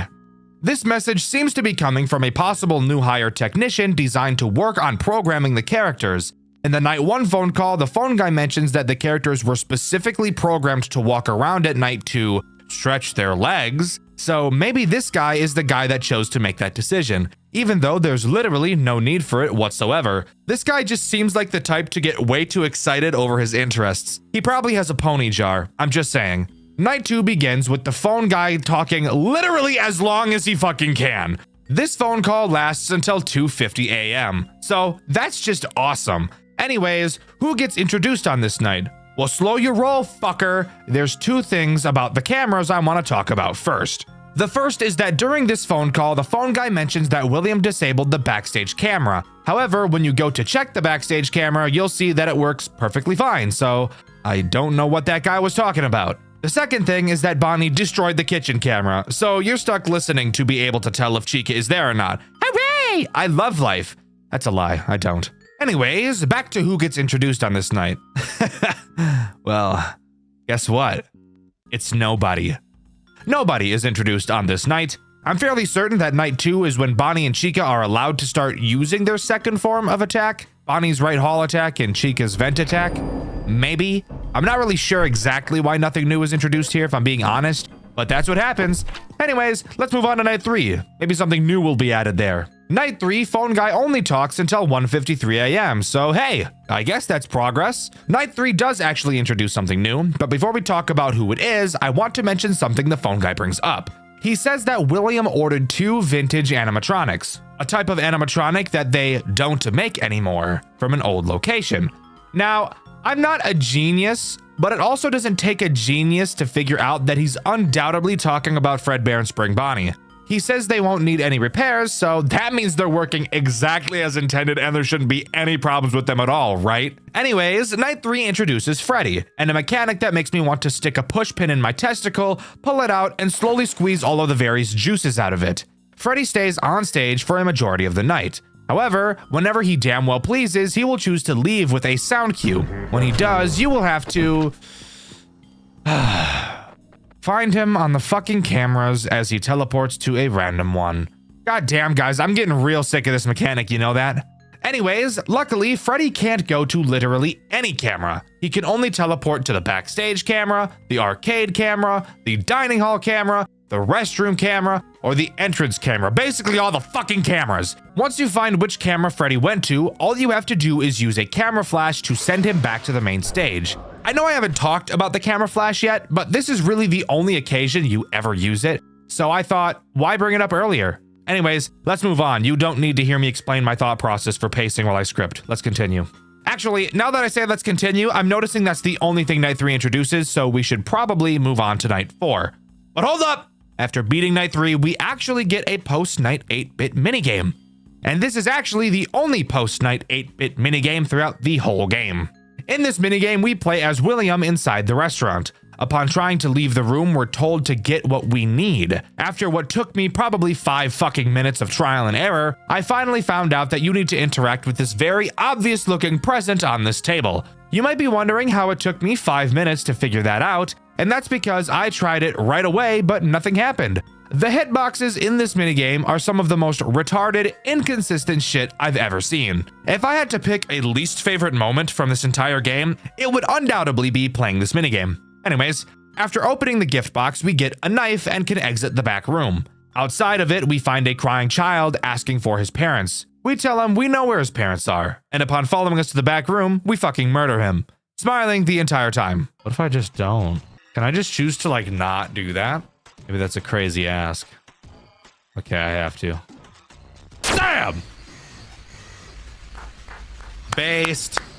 Based. Everybody, it's based. Based and rizzed. Based and riz, bro. Anyways, on to night 4. Night 4 has the phone guy relapse and completely break all of his progress he's made so far as he yaps until fucking 4:06 a.m. Jesus Christ, bro. There cannot be that much to talk about. And in truth, there really isn't. 80% of his phone calls are made up of awkwardly laughing at the unfunniest joke you've ever heard really slowly, and then pretending like the joke he said he didn't even say. Interesting. Let's just say the camera now has a new perspective on the floor tiles. Oh. Yeah. Yeah. I don't know. Phone guy is a character for sure in this game. Anyways, what's introduced? Night 4 introduces one new threat, that being Foxy. The final threat this game introduces, actually. And if you know my videos, you know I'm fucking lying and we're gonna introduce some more later, but fuck you. Foxy is probably my favorite character in this entire game, having his attack act as sort of a minigame reminiscent of Five Nights at Candy's 3. Very vaguely. Foxy will slowly appear out from behind his curtains, which, in all honesty, these Foxy frames are probably the creepiest frames throughout the entirety of this game, if I'm being honest. They're not like literally scary, but the positions he's in, mixed with how large he is, just makes him feel very uncomfortable. Anyways, how does he work? After he leaves Pirate's Cove, you will be able to hear him running towards either your left door or your right door, and very intense music will start playing like it's a fucking boss fight, which I think is really cool. If he runs towards your left door, all you have to do is close the door until you hear him bang on it. If he runs to the right door, all you have to do is hold your light on his face until he runs away. Where this becomes slightly reminiscent of Candy's 3 is that he will move around and attack multiple times, going back and forth between the two doors as many times as he'd like. Is it hard? No, and in fact, literally every other character pauses while Foxy is attacking you. So that's very RNG considerate. Thank you guys greatly. But yeah, that's about it. Pretty fun character overall. Gets your blood pumping a bit, especially when you hear the music that starts to play alongside it. But anyways, on to night 5. I lied. I have one other thing I want to talk about first. During the night 4 phone call, the phone guy mentions that one of the animatronics they were shipping arrived early and was like nothing that was written down to be shipped. A single endoskeleton with a weird model they've never seen before and very sharp fingers. They say they're leaving it in the safe room for now until they know what to do with it. First of all, I should mention that the safe room is a camera that you have never been able to access since the start of the game. The second thing to mention is that I'm not like an expert, and I'm really bad when it comes to the official FNAF lore, like criminally terrible, and if I'm being honest, I actually don't even like the official FNAF lore, and I haven't since Pizzeria Simulator. But that endoskeleton sounds a lot like the Mimic to me. Maybe I'm just a bit nutty, but I bet I'm not. 6 a.m., bro, let's do it. Easy peasy lemon dick. This is Henry Emily, the founder and, for better or worse, the sole person responsible for this place's continued existence. Oh my god, it's the fucking Mimic. So yeah, after beating night 4, we get a scrap minigame with what I can only imagine is the Mimic. And of course, this minigame works exactly how the minigames in Pizzeria Simulator work.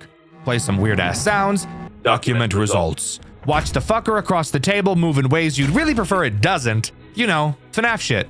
Shit we're all used to at this point. But after you get jump scared by the Mimic, we can talk about the pre-Night 5 minigame. Dexter, you've already said these don't change. Well, you're right.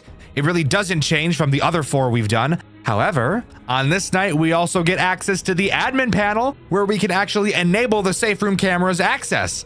Oh yeah, and we also see M2 plans that are redacted. I'm pretty sure being references to the Mimic, and Charlotte being redacted too. Dead kid stuff, who cares? I want to see this camera, bro. Oh, I see. Yeah, I don't like that. I don't like that one bit, I can tell you what. Well, we're gonna talk about those guys a bit later. For now, let's just talk about night 5. Night 5 is pretty boring overall, being a harder version of Night 4. That is, until you beat it. That's when something I wasn't expecting to happen at all happened. Connection terminated. I'm sorry to interrupt you like this, but I'm afraid your time is up. Your curiosity and your need for answers are what first brought you here. And now, they have become your undoing. Because all those who enter this place are doomed to never leave.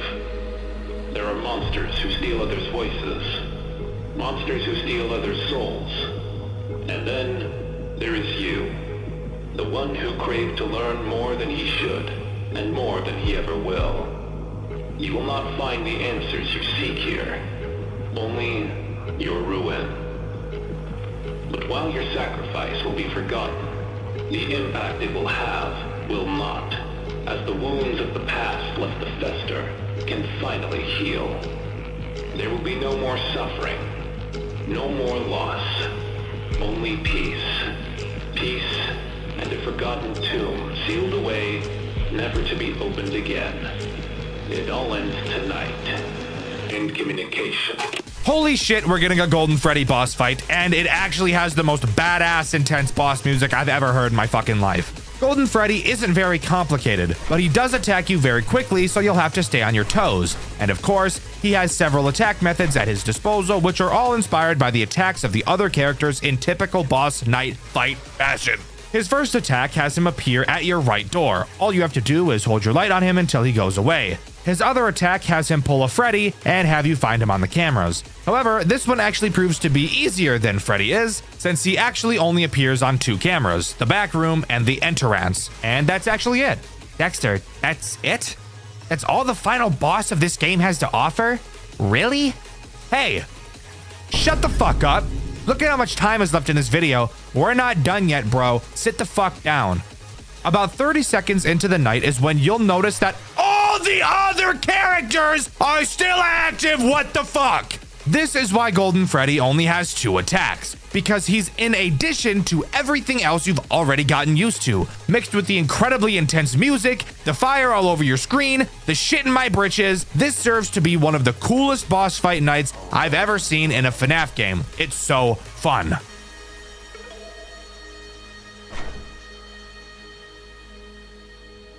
Good morning. I am Ethan Caldwell. We're coming to you with breaking news. A catastrophic fire has reduced a newly reopened Freddy Fazbear's Pizza to ashes in what officials are calling a nightmare scenario. Flames tore through the building just after 7 a.m., with witnesses reporting smoke so thick it blotted out the morning sun. Firefighters arrived, but the inferno had already consumed the entire structure. Authorities confirm all employees escaped unharmed, and thankfully, no customers were inside at the time. However, in a grim twist, investigators have revealed 2 disturbing details. First, the restaurant's infamous animatronic characters, along the centerpiece of the franchise, were completely destroyed in the blaze. And second, even more unsettling, there was an intruder inside when the fire broke out. Security footage recovered from an external camera shows an unidentified individual entering the building in the middle of the night. Their motives remain unknown. What is certain, however, is that they never made it out. Police have not yet released a description, but sources close to the investigation say the manner of death was, unquote, horrific. This tragedy only deepens the dog's legacy of Freddy Fazbear's Pizza. After years of controversy, bizarre incidents, and persistent rumors of hauntings, many are asking, was this arson, an accident, or something far more unnatural and sinister? We'll continue to follow the story shortly for Channel 7 News. Stay tuned. To our beloved Fazbear family. At Fazbear Entertainment, our top priority has always been delivering safe, wholesome, and unforgettable experiences for families across our establishment. In light of the recent isolated events at one of our locations, we want to take this opportunity to reassure our loyal fans that every possible measure is being taken to ensure such thing will not happen again. While the exact circumstances surrounding the incident remain under internal review, Preliminary findings suggest it was caused by absolutely nothing related to prior complaints or unresolved maintenance issues. Our team is working closely with third-party investigators to determine the best path forward. We'd also like to clarify that reports of unusual activity prior to the event, including alleged animatronic malfunctions, unexplained power surges, are entirely unfounded and likely the result of overactive imaginations.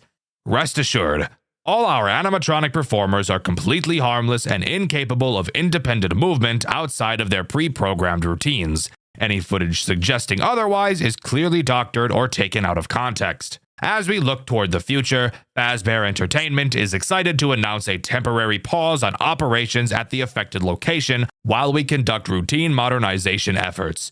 We remain fully committed to reopening when the time is right. Thank you for your unwavering trust. Warm regards, Fazbear Entertainment Public Relations Team. Creating smiles, no matter what. Afterwards, we get yet another chat with Old Man Consequences. We obviously died in that fire on night 5, but the old man asks us what we would do if we could go to a timeline where the fire didn't occur, a timeline where William failed. The old man wants to show us what would happen, and show us he does, as next we're set to take on the Golden Ones. But before we do, we get a black gift box. Inside, a note which reads, "Every ripple is a year you can't take back." Night 6 has us take on Fredbear and Spring Bonnie, with all of the other characters disassembled in the back room. This night is easily the most challenging night throughout the entire game. Let's talk about why. Let's start by talking about Spring Bonnie, who has 2 forms of attack. The first has him attack your left door exactly like Bonnie. Same rules apply here, just close the door. However, it's a much better option to just not even let him get to your door in the first place. The way you do so is very easy. Whenever you flash Spring Bonnie on your cameras, he will go back to the stage. So you're obviously going to want to do that a lot. What about his second attack? Well, that would have him use the vents, which, by the way, unlike fat ass, fuck ass, dumb ass, bitch ass, dunce ass, stupid ass, dumb ass Chica, he will actually do very frequently. And he is incredibly fast in them. The moment you hear his vent sound cue, you need to drop whatever you're doing and focus on that goddamn vent, because he will rail you in your ass if you don't. But what about Fredbear? Honestly, he's easier than Spring Bonnie in every way, but he does cause 2 major annoyances in combination with Spring Bonnie. Fredbear tries to attack your right door, just like Bonnie. When he enters, play the alarm and he'll leave. However, when the alarm is playing, Spring Bonnie actually moves at a faster rate, which is just fucking awful. Also, it's probably a good idea to mention that Fredbear also attacks fast as shit. And actually, both of their aggression increases throughout the night. So near the end, you'll probably have Fredbear in your office all the fucking time. Hooray. But what about the other super annoying thing that Fredbear does? Well, Fredbear doesn't like being flashed and will disable any camera that you do flash with him on it, requiring you to reboot, which takes forever. The problem? Well, it's common for Spring Bonnie and Fredbear to appear on the same camera at the same time. And with how quickly Spring Bonnie moves, it's likely that the muscle memory to flash immediately will be built quickly. So if you're anything like me, you were accidentally flashing Fredbear a lot. And if you're really retarded like me, you'd forget that the camera's being disabled does not mean the night is over, and every single time you accidentally flashed Fredbear, instead of just rebooting, you instead chose to restart the night every single time. I'm not the brightest person, guys, okay? I try my best over here. These streets are hard. Even though these 2 characters together don't have many ways of killing you, this night is still incredibly stressful, mainly with just how fast these 2 get in the final hour. However, something about this night, and this entire game in fact, is that I honestly never once felt like RNG was a factor at all. And that's rare.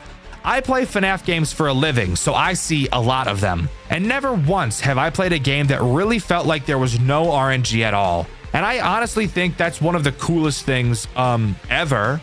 But if you can keep your composure long enough, you'll complete the night and get to watch this super awesome tape.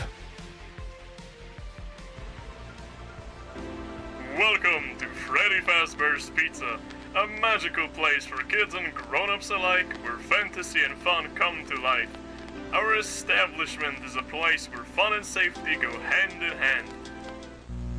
Part of what makes our family-friendly experience so special are the animatronics that entertain our guests. To ensure they continue to operate smoothly and safely, proper cleaning and maintenance is essential.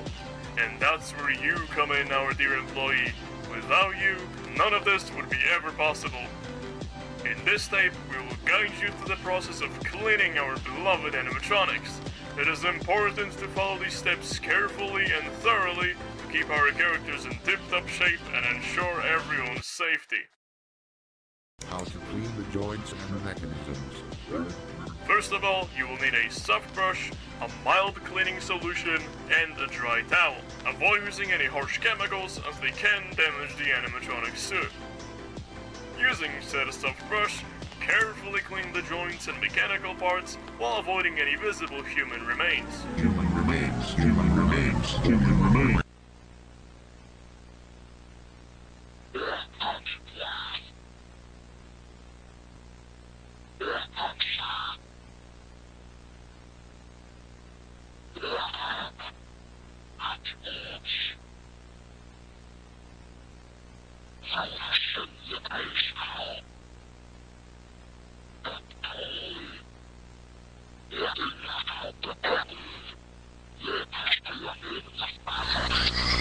And once you finish cleaning, give yourself a pat on the back and a complimentary slice of pizza and climb into the animatronic. This really makes sure that it's ready to entertain our guests again.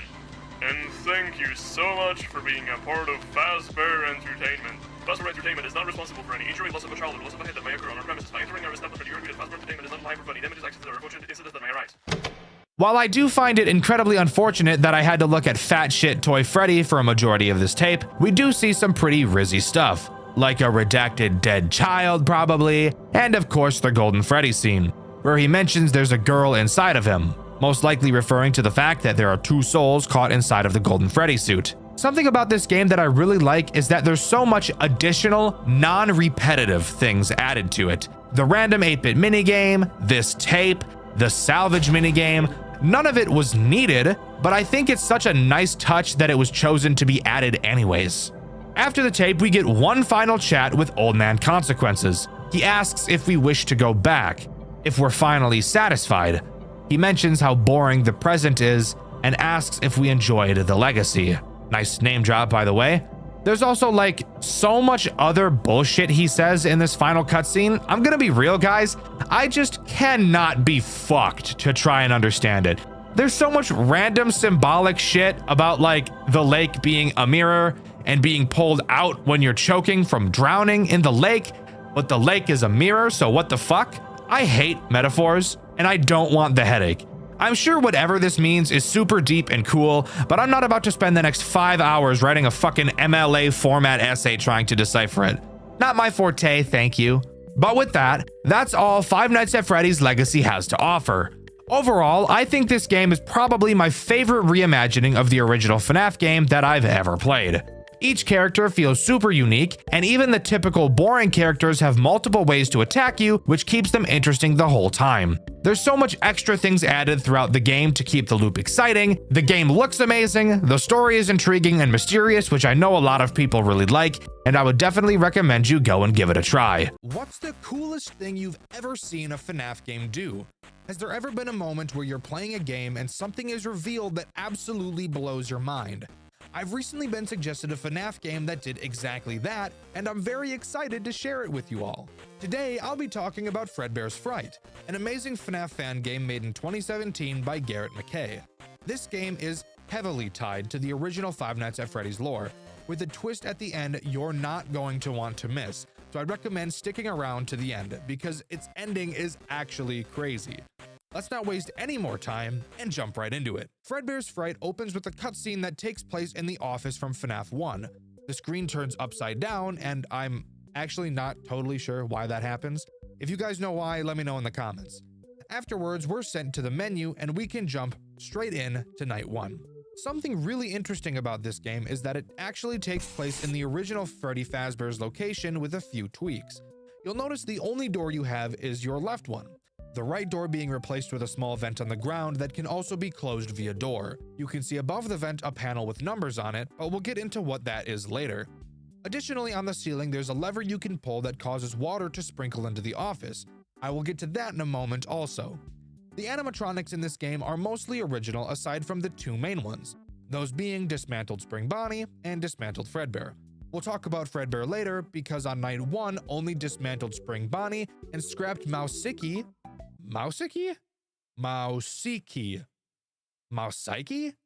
I'm just gonna say Mousiki are active, so let's talk about them. Spring Bonnie acts as one of the main antagonists in Fredbear's Fright, and will probably be the character you see the most of in your playthrough. And if you take a look at him, you'll notice he is absolutely big back. This motherfucker never leaves the line at the Golden Corral. He starts on the main stage and moves towards your office. He moves to your right side to attempt to enter your vent. You'll be able to tell when he enters your vent because you'll hear the vent banging.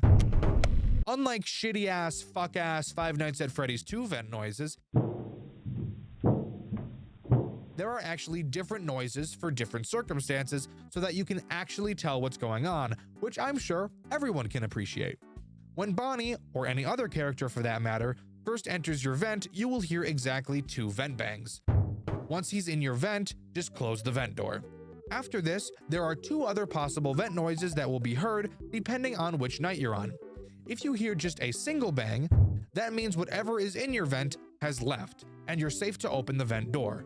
However, if you hear more than 2 vent bangs, that means that whatever was in your vent just swapped places with someone else, and you should keep your vent closed. This is so incredibly helpful, it cannot go unnoticed. Because of this sound system, it doesn't make you rely on the cameras to tell the location of animatronics that attack from the vent. This is miles better than what FNAF 2 does, where every single possible movement in the vents uses the exact same fucking sound. And if you're on a super busy night like 10-20 mode, the vent noises will actually start to overlap each other, making it borderline impossible to tell what the hell is going on.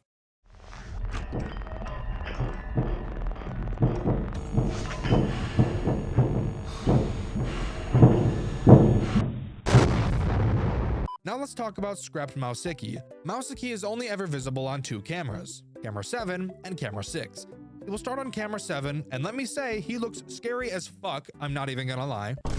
He will move to camera 6, and when he moves again, he will disappear from the cameras entirely. Shortly after, you'll be able to find him at your left door when using the door light. What the fuck?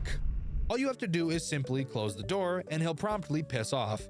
Mousiki will almost never be a real problem until later nights with a certain character I'll talk about later. Get to 6 AM and congrats, you're ready for night 2. After most nights in Fredbear's Frights, you will have to play an 8-bit classic FNAF minigame. The first minigame has you play as Fredbear on a stage with Spring Bonnie. You'll sing to the children for a short amount of time before the curtains close, and Purple Guy will come on stage and presumably turn the animatronics off. Oh boy, Pussy Guy is going to do something devious, I already know it! Anyways, on to night 2, which surprisingly doesn't have any of the animatronics that were active last night present. This night introduces 4 new characters: Dismantled Fredbear, the Hand Puppets, and Prototype. No, not the Prototype from Poppy Playtime.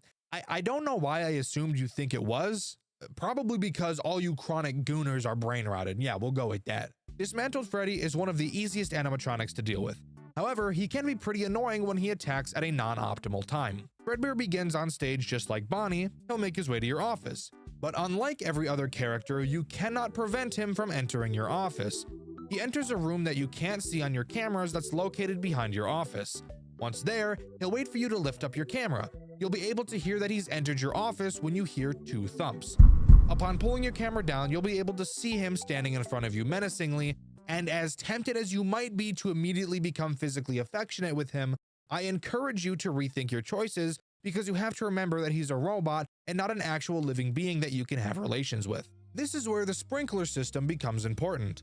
On the bottom of your screen, you'll see a water meter, indicating how much water you have left. When you pull the lever on the ceiling, water will start to rain down and decrease your meter. It's very important you don't use this water up because it's directly how you deal with Fredbear.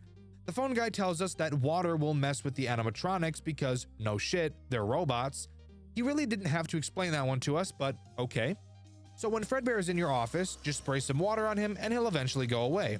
Something I want to mention is how unlikely it is that you'll run out of water.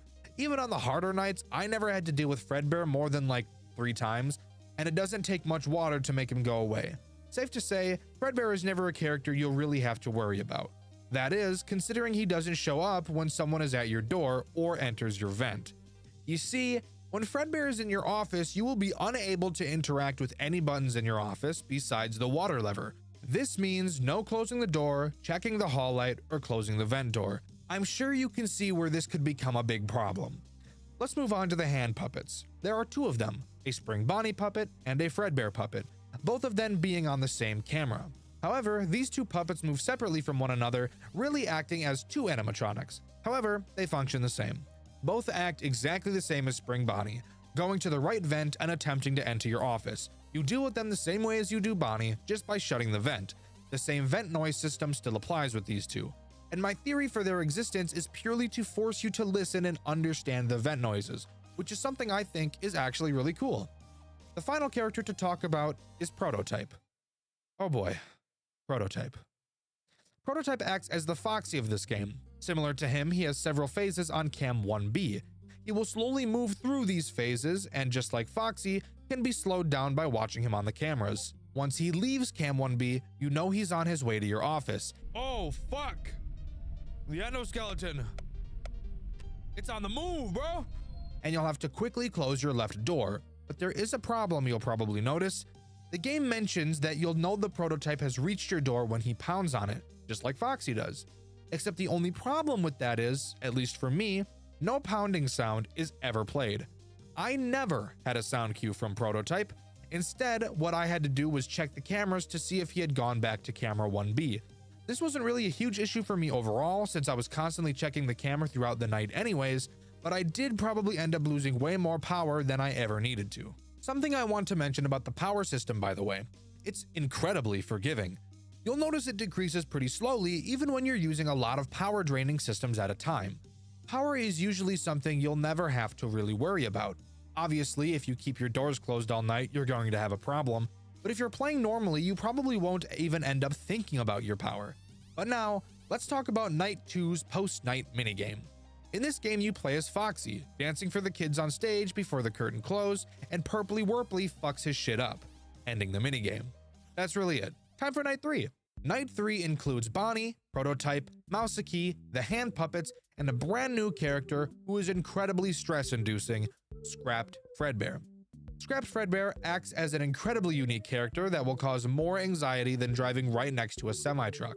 Scrapped Freddy technically isn't a threat to you, at least lore-wise he isn't. According to the help menu, Scrapped Freddy doesn't actually want to hurt you. Scrapped Freddy works a lot like Golden Call from Dormitibus. He'll wander around the camera until he finds a phone. When he does, he'll call your office and give you a code to deactivate his AI. This is, again, according to his help menu, because he doesn't want to attack you, which I think is really interesting. When he calls your office and lists this code, you will have to use the number pad I mentioned earlier in this video to punch in the numbers. You don't have to press them as he's saying them, but once he's done reading off the code, he will hang up after a short amount of time, and if you don't have the code typed in by the time he hangs up, your ass is on the line and he's about to snort that shit. Typically, he gives you 4 numbers, but I've had him give me 5 or sometimes even 6. This can become very stressful because you'll need to keep track of everything else going on, so you don't really have the time to put everything on pause just to focus on the code. So you'll have to keep repeating the code in your head so you don't forget as you're dealing with all of the other problems. Ooh. 5, 7, 4, 2, 5.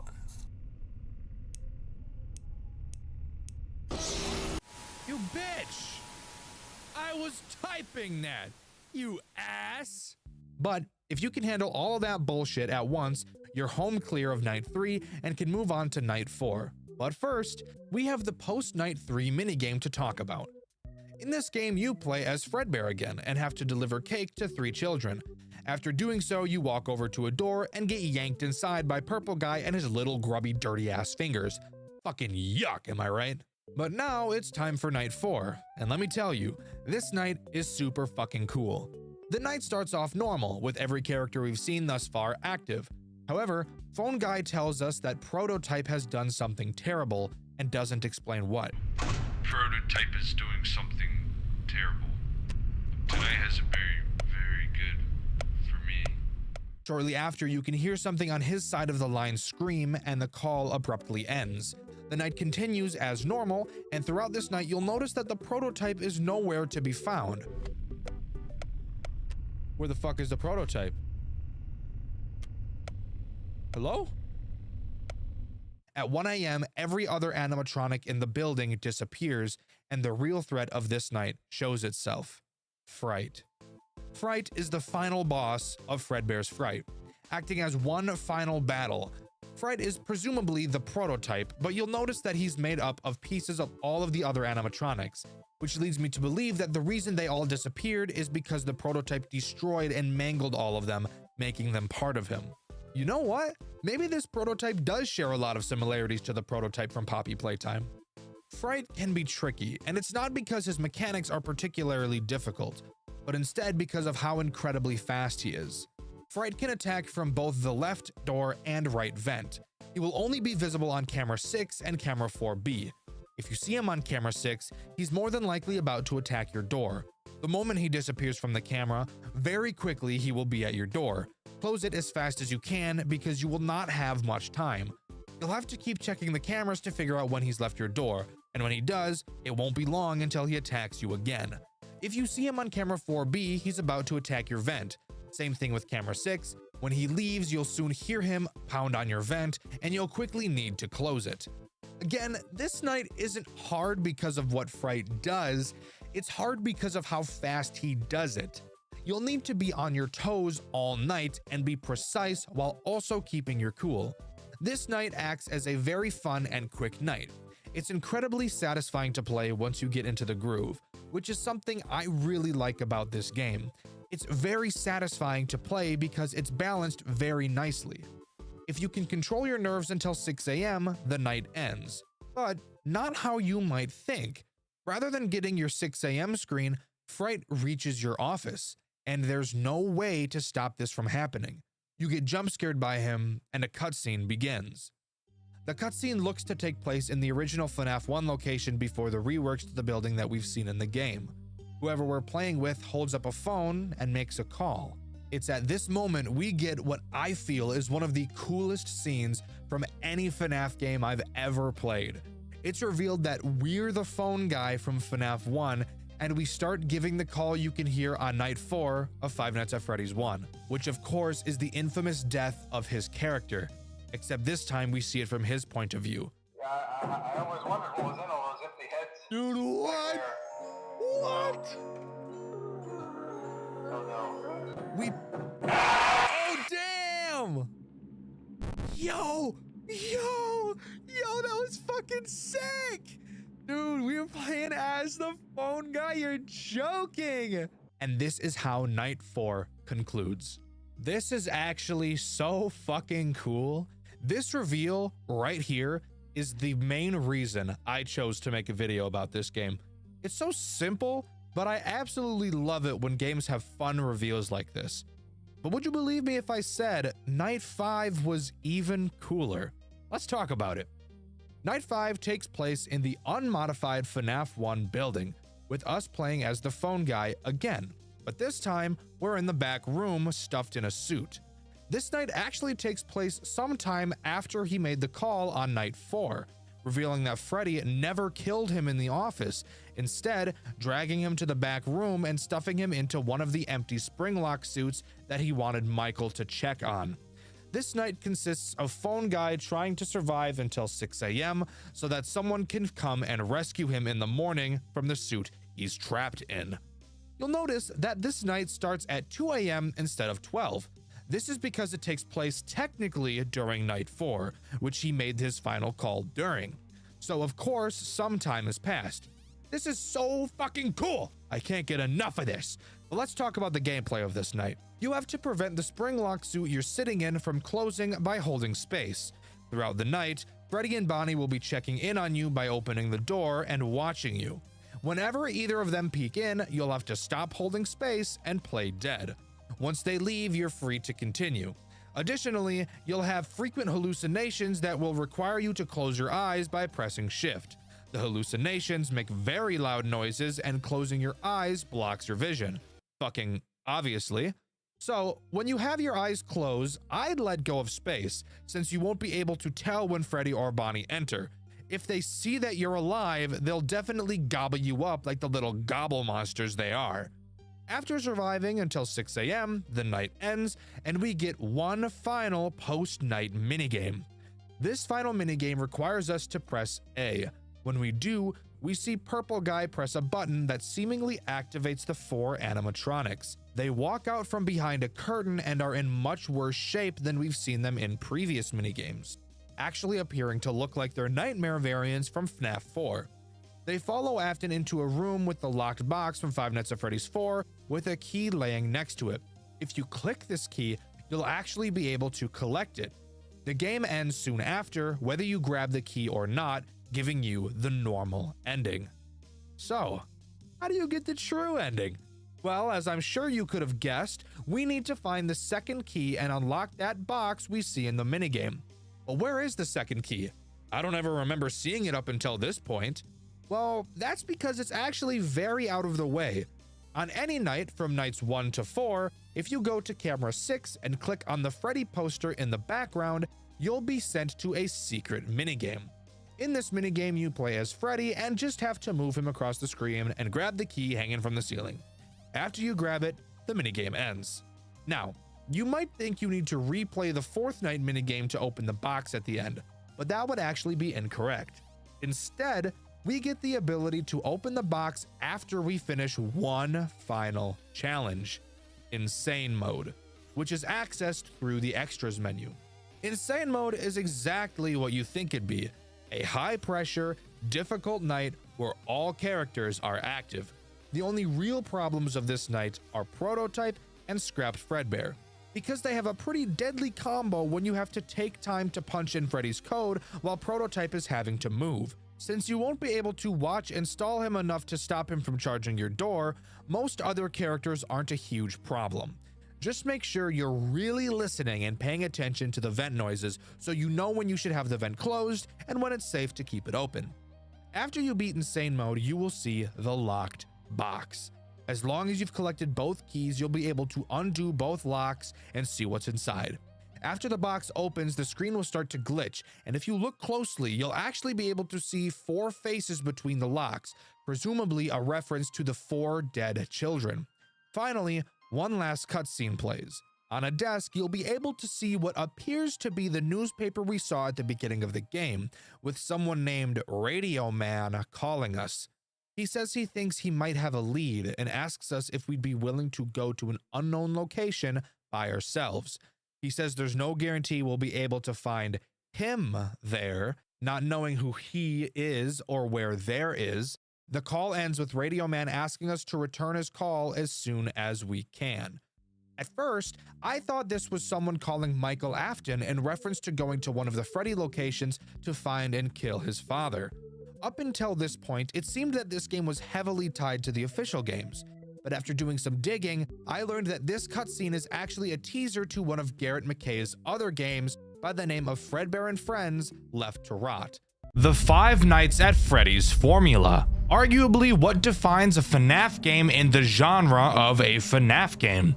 You're stuck in a small space, you can't move, and several threats are trying to eliminate you as you use a small amount of tools to defend yourself for an arbitrary amount of time.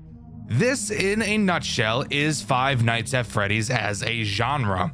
However, there are some Five Nights at Freddy's fan games that don't follow this formula, and if it wasn't for the use of the characters from the original game, you would have no idea that they were even FNAF games to begin with. And maybe you can think of a few games like this.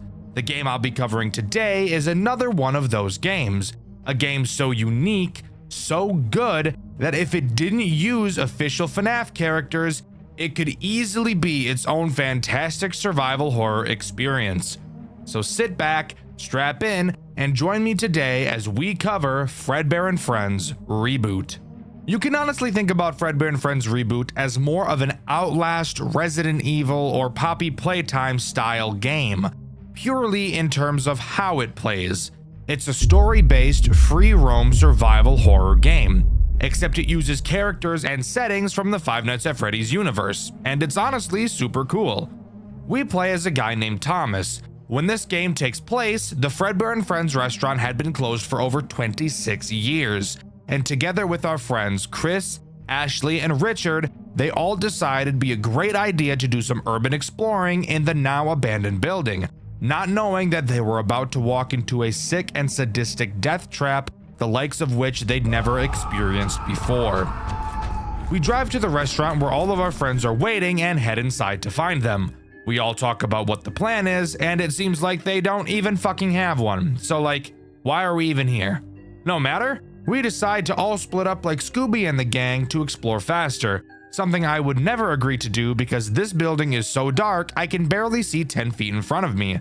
So, to solve the darkness problem, Richard finds the power room as we enter the office of the building. Successfully turning the power on, I ask the question, is it even possible for a building 26 years abandoned to even be able to have power? That's a genuine question, by the way. I mean, I guess it makes sense, but like, who's paying that bill? The city? I have no idea. After having our fun in the office, we meet back up with our bald friend Chris. I know being bald isn't a crucial plot point, but a plot point I found relevant to point out. Like, imagine being bald. Couldn't be me. I have luscious locks. Bald bitch, loser bitch, boy, loser bitch. Chris tells us he wants to continue exploring to find out more about this place, which I call bullshit on because this bald loser is sitting down and is actually not exploring a damn thing. Heading back to the office, we find 2 documents for Chris since he's too lazy to go look for himself. One of the documents mentions the animatronics acting up, and the other talks about an armed man in a purple suit. I wonder who that could possibly be. We go back to where Chris was, only to find him missing. After exploring around, we realize we can't find Richard or Ashley either. We hear a voice in the distance yelling to get away, and later hear what sounds like Richard getting attacked. What the fuck? We decide to say fuck our friends and run to the exit, only to find that the door is somehow locked. We decide we need to go hide in the office since there's a door we can close to keep ourselves safe. As we run down the hallway, we run into Chris. Relieved, we go to greet him, only to watch him get snatched from something hiding in the vent on the ceiling, pulling him up into the ceiling and tearing him apart. Yeah, not this way though, not fucking that way, no we ain't. We obviously turn around and go to the other entrance of the office since I'm not about to get ganked like Chris just did. As we go to the other hallway, we can hear loud metallic footsteps following behind us. We quickly hide under the desk and hope that whatever is following us is retarded. We watch as a crooked spring Bonnie limps through the office, unaware of our location. We come back up only to hear a ring of the phone on the desk. We answer the phone to be greeted by some douchebag using voice mod like those guys that go on Valorant to flirt with any female over the age of 10. If you want to survive, listen very closely. He tells us how to survive each of the 8 animatronics. The fucking 8 goddamn cock-sucking animatronics. My god, that is a lot. I'm not going to explain every single animatronic at the same time right now because that would be boring as fuck. And trust me, this phone call was also boring as fuck. The big thing that we're told is that Fredbear is scary, and he's the reason why one of the doors to the office is broken. So fantastic, we have a door that doesn't work. What exactly are we supposed to do? I have no idea.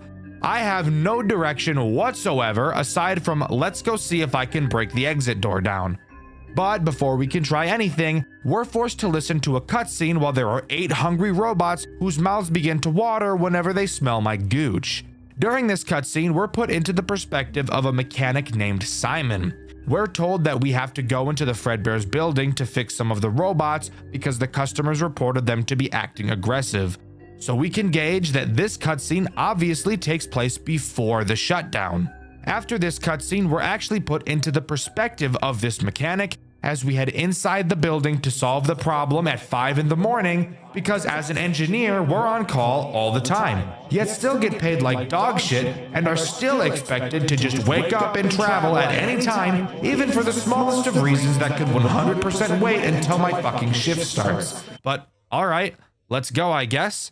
As we enter the building, we notice the animatronics are on for some reason, and they shouldn't be at night. We figure somebody just forgot to shut them off, so we go to the employees' room to flip the switch to power them off to take a look at them. After grabbing the key from the office and heading inside, we find that the power lever for the robots is actually already off, yet for some reason, the characters are still on.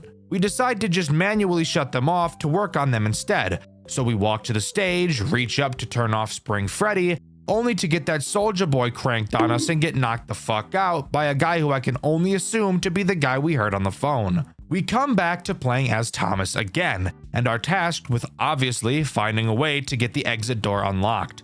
We find a key to the bathroom on the office shelf and head down the hall to go inside.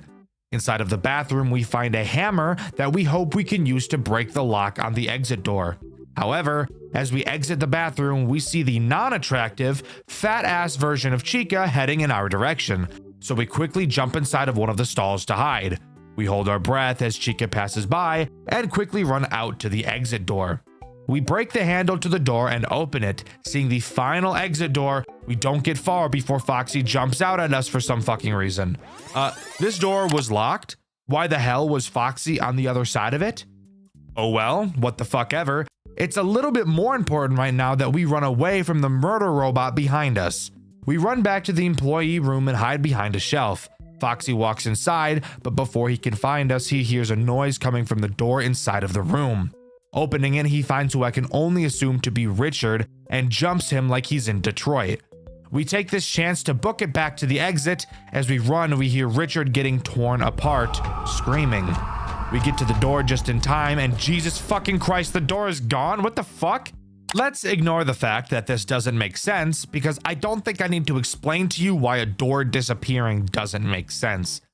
We turn around to see a certain large twitching bear. He just screams in our face and disappears, clearly being a hallucination. We figure there's no better time than the present to find another exit. As we walk into the main party room, so does Spring Bonnie. And now's the time where I can talk about how he works.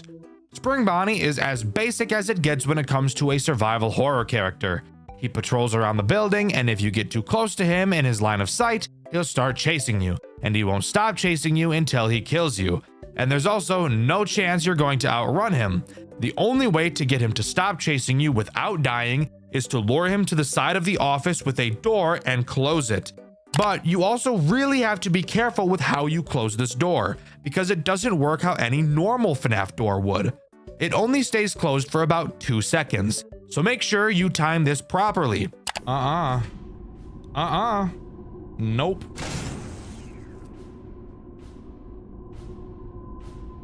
Oh! I closed it! I fucking closed it! I fucking closed it! I fucking closed it! I'm dead. I'm dead as shit. If you do, Spring Bonnie should be teleported to a different room in the building. We maneuver our way around Spring Bonnie and eventually make it to the other exit of the building, only to find that the door is missing too.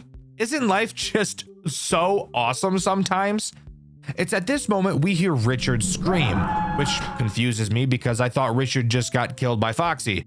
So if who we heard just now was Richard, then who did Foxy just kill? It couldn't have been Chris because we saw Chris get killed by the fucker in the vents. It also couldn't be Ashley because it was 100% the scream of a man. And it can't be the engineer because he entered the building in that cutscene 26 or more years ago. This is not important at all, so let's actually continue talking about what's happening, shall we? We head back to the office where we heard the scream, only to find nobody there. We figure for some reason we should go back to the employee room. Why? Ask Shitlips Thomas, because I can't figure out a good reason to go back there, but apparently he's the FNAF expert, and not me. Before we can continue, we get another engineer cutscene. We're dragged into a back room and we overhear 2 people talking. Well, really only one person talking, because the other guy has his voice changer on so deep thinking it'll make the e-girls wet, so I really can't even hear him. Why didn't you just kill him? Really? Dave, you know exactly what happened before.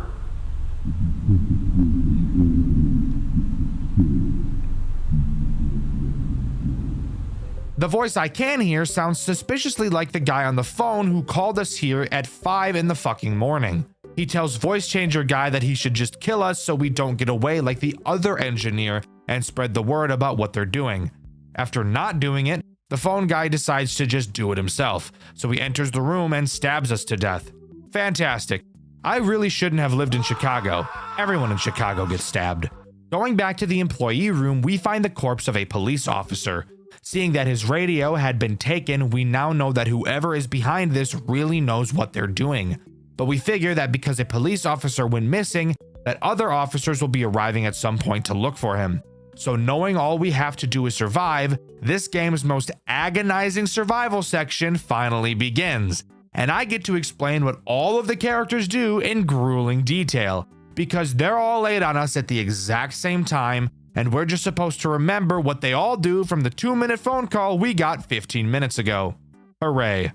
Alright, well, the goal is easy. Just survive until 6 AM without getting found by any of the animatronics. Sounds simple enough. All we have to do is track all of their movements and learn their patterns, and then find a spot in the massive 3D environment where none of the characters ever have a line of sight to, right? Almost, but not really, because one main character. Bonnie. Bonnie is this game's way of preventing you from doing exactly that. On certain time intervals, Bonnie will emerge from the room where the puppet is. Yes, by the way, the puppet is in this game. Don't think too much about it. There are a lot of characters from a lot of different FNAF time periods in this game, so just shut up. Anyways, Bonnie will exit this room and make his way to the employee room to turn the puppet control lever on. Once it's on, the puppet will begin moving on a track across the ceiling that leads to a door which has some chains on it. Why are there chains on this door?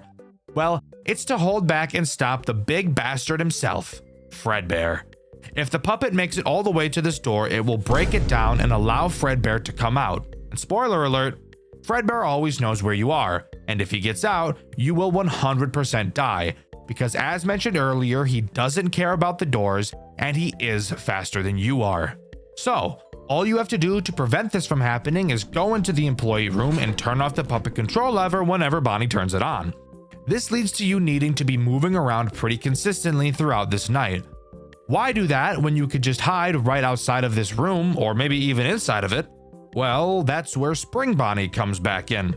Spring Bonnie, and in fact every character during this section, has a very specific movement pattern that they will walk in.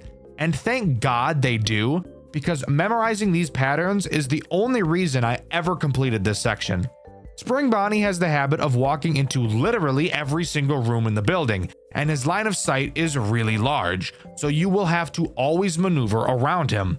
Also, if that wasn't awesome enough, with every hour that passes during this section, each animatronic will become more and more agile, which really just means their line of sight increases. Chica is the next character I want to quickly mention, and she is pretty boring as a character. She's just Spring Bonnie, except her path doesn't cover as much ground as his does. Her line of sight also appears to be a lot smaller than his, so that's good news, I suppose. She does go through the main party room a bit during her cycle, and that will become important later when I go over my amazing strategy. Let's cover Freddy next, as he will probably cause you the least amount of issues out of every character in this game. Freddy will randomly spawn in random rooms, typically next to the doorways. All you have to do is not walk directly into him. He won't chase you, but if you get too close, he'll instantly kill you. So really just make sure you're watching where you're going. Mangle isn't that terrible either. Side note, I know its name in the game isn't actually Mangle, but fuck you. It looks just like her, and it crawls through the fucking vents like Mangle, so I'm calling it Mangle. Mangle is also the one that killed Chris in that cutscene earlier too, by the way. Mangle is also incredibly easy to deal with. On the floors and ceilings of certain rooms, there will be large vents. Occasionally, you may notice wires coming out from those vents. That means that Mangle is waiting there, and if you walk by, she'll snatch you up. So once again, just like Freddy, open your eyes and you'll be just fine. Foxy is the only real problem during this night, as he's a random character with no pathing, and is also super easy to forget about. Foxy has the chance to be hiding behind any doorway at any time. The only way to tell if he's there is by standing next to the doorway and listening for quiet breathing. For some reason, you can't just move to one side of the door and check if he's standing there, since you literally can't see him even if he is there, which is something I died to in my playthrough, and you can see that over on my second channel, Dexter Black. That's really all of the problems to worry about during this night. but Bonnie is obviously the most dangerous. So, how should you go about pulling this off? Well, when this game first came out, there was a super awesome glitch you could use to cheese this entire section. If you remember where we hid from Foxy during a cutscene, you used to be able to hide in the exact same spot, and both Bonnie and Spring Bonnie, aka the only characters that enter the employee room, wouldn't be able to see you hiding there. And since it's in the employee room, it was right next to the puppet control switch, so you could beat the entire section just by standing in one spot. Unfortunately for me, I didn't get the luxury of being able to do that, as in the newer version of this game, during this section only, an invisible wall is placed there to block your path.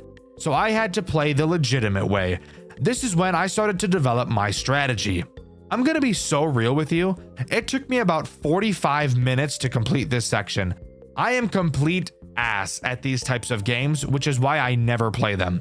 I personally really dislike the mechanic of every enemy is patrolling randomly and will chase you when seen, but you also have a bunch of bullshit to do at the same time.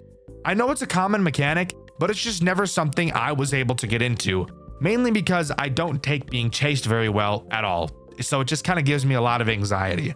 Here's how this section can be beaten 100% of the time for anyone who struggles with things like this, like I do.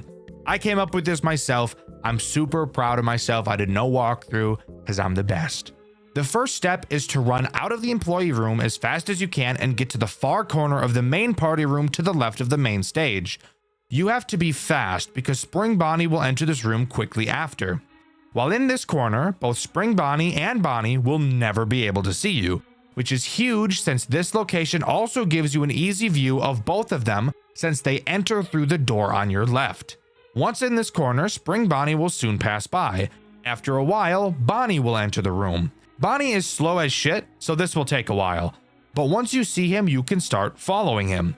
Bonnie doesn't care so much about killing you as he does flipping the puppet switch, so you can actually get pretty close behind him. Creep, creep, creep, creep. That's the sound I make. Creep, creep, creep. You gotta match your steps with his, bro.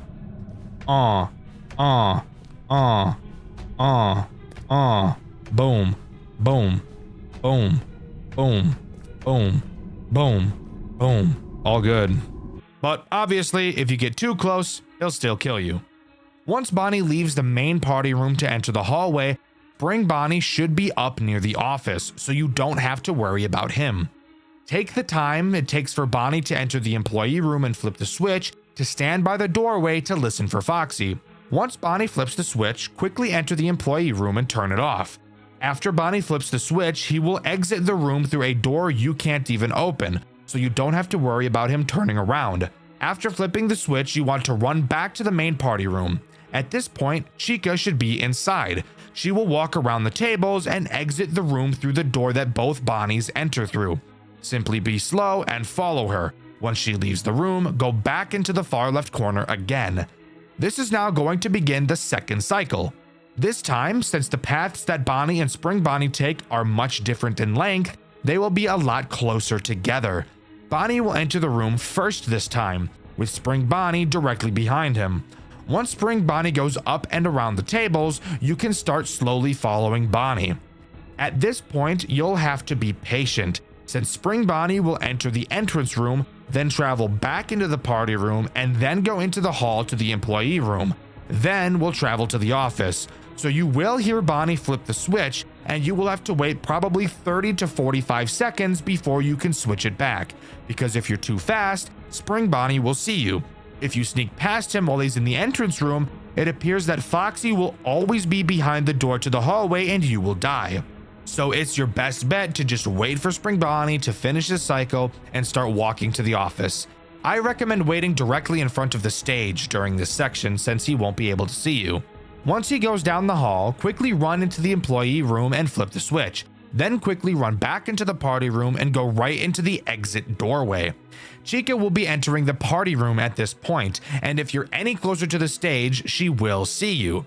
Once she walks around the tables, once again, you can follow her out and go back to the hiding spot in the far left corner. Now, the third cycle gets a little bit scary, so be ready. Bonnie will soon enter the room again, with Spring Bonnie fairly close behind. However, There is enough room between Bonnie and Spring Bonnie for you to be able to get in between them. Closely follow behind Bonnie and Spring Bonnie will enter the party room. Continue to follow Bonnie into the employee room and shut the switch off immediately after Bonnie turns it on. Immediately run back to the entrance of the party room. At this point, Spring Bonnie should be walking into the exit room. You can take this small window of time to run to the front of the stage. Spring Bonnie will enter the hallway, and once he does, you're safe to go back to the exit doorway. Since Spring Bonnie is near the office, you don't need to go back to the corner. In fact, you actually shouldn't, because Chica will follow behind Bonnie. Bonnie will once again pass you, and you can once again follow him into the employee room and shut the switch. After flipping this switch, this final time, you're home free. Simply sit in the employee room and this nightmare of a section will come to an end. And the best part is, since the movement of almost all of the characters is scripted, you'll be able to use this method to beat this section of the game every single time without fail. I hope you enjoyed this overtly long explanation section. It's easily what took me the longest to do while playing this game, so I figured I should devote a long time in the script talking about it. Let me know what you think. After beating this section, we get a cutscene where we're running down the hallway, being chased by Spring Bonnie. We get into the office and close the door on him, which literally cuts the fucker in half. I love this. This is peak. Absolute cinema. As we turn around, Foxy charges at us, but luckily the animatronic power gets shut off and Foxy shuts down right in front of us. Walking down the broken doors hallway, we see a deactivated Freddy, and Chica tries to kill us, only to get powered off at the same time, which actually scared me in my playthrough, which you can find on my second channel, Dexter Black.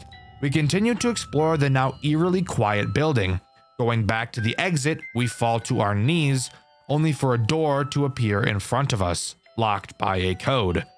A voice comes over the intercoms that sounds weirdly like the guy that killed the engineer in a previous cutscene. He tells us that he's impressed by our work and that the animatronics we faced thus far will be deactivated for the remainder of our stay, aside from two, who he calls his favorites. It's now up to us to figure out the code. We find a piece of paper on the wall that says "Find me." Not totally sure what the hell that means.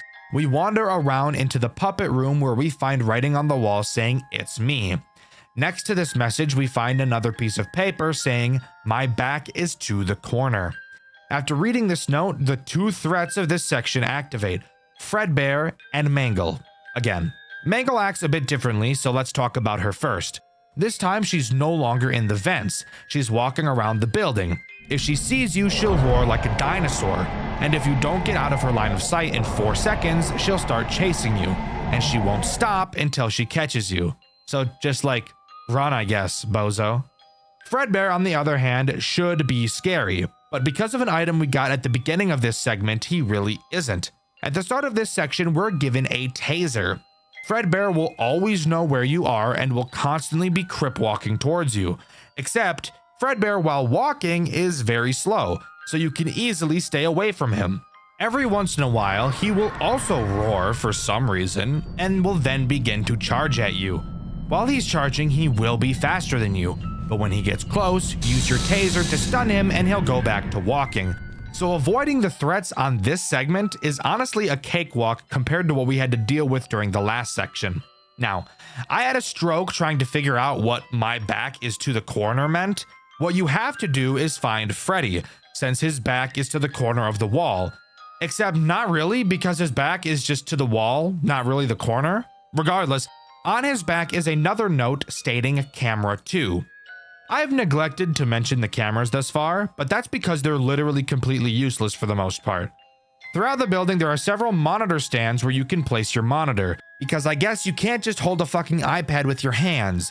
You instead need a holder like a toddler who blares annoying ass YouTube videos while in a public restaurant, and the parents just find nothing wrong with that since they'd rather have the internet raise them instead of them. Anyways, when you place the monitor down, you can look at the cameras. Big whoop. Using your eyes is better in a game like this because you can walk around freely.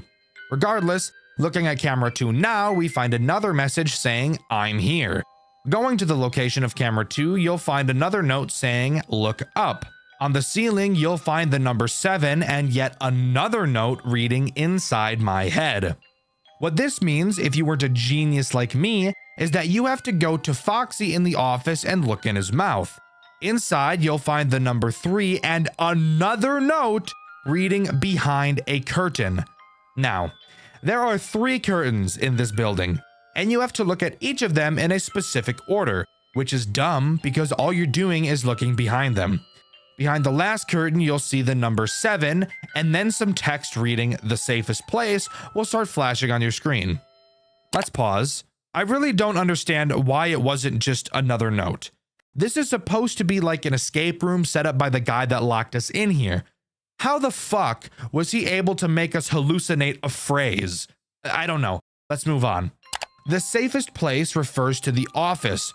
Going back to the office, we find another note reading the second digit.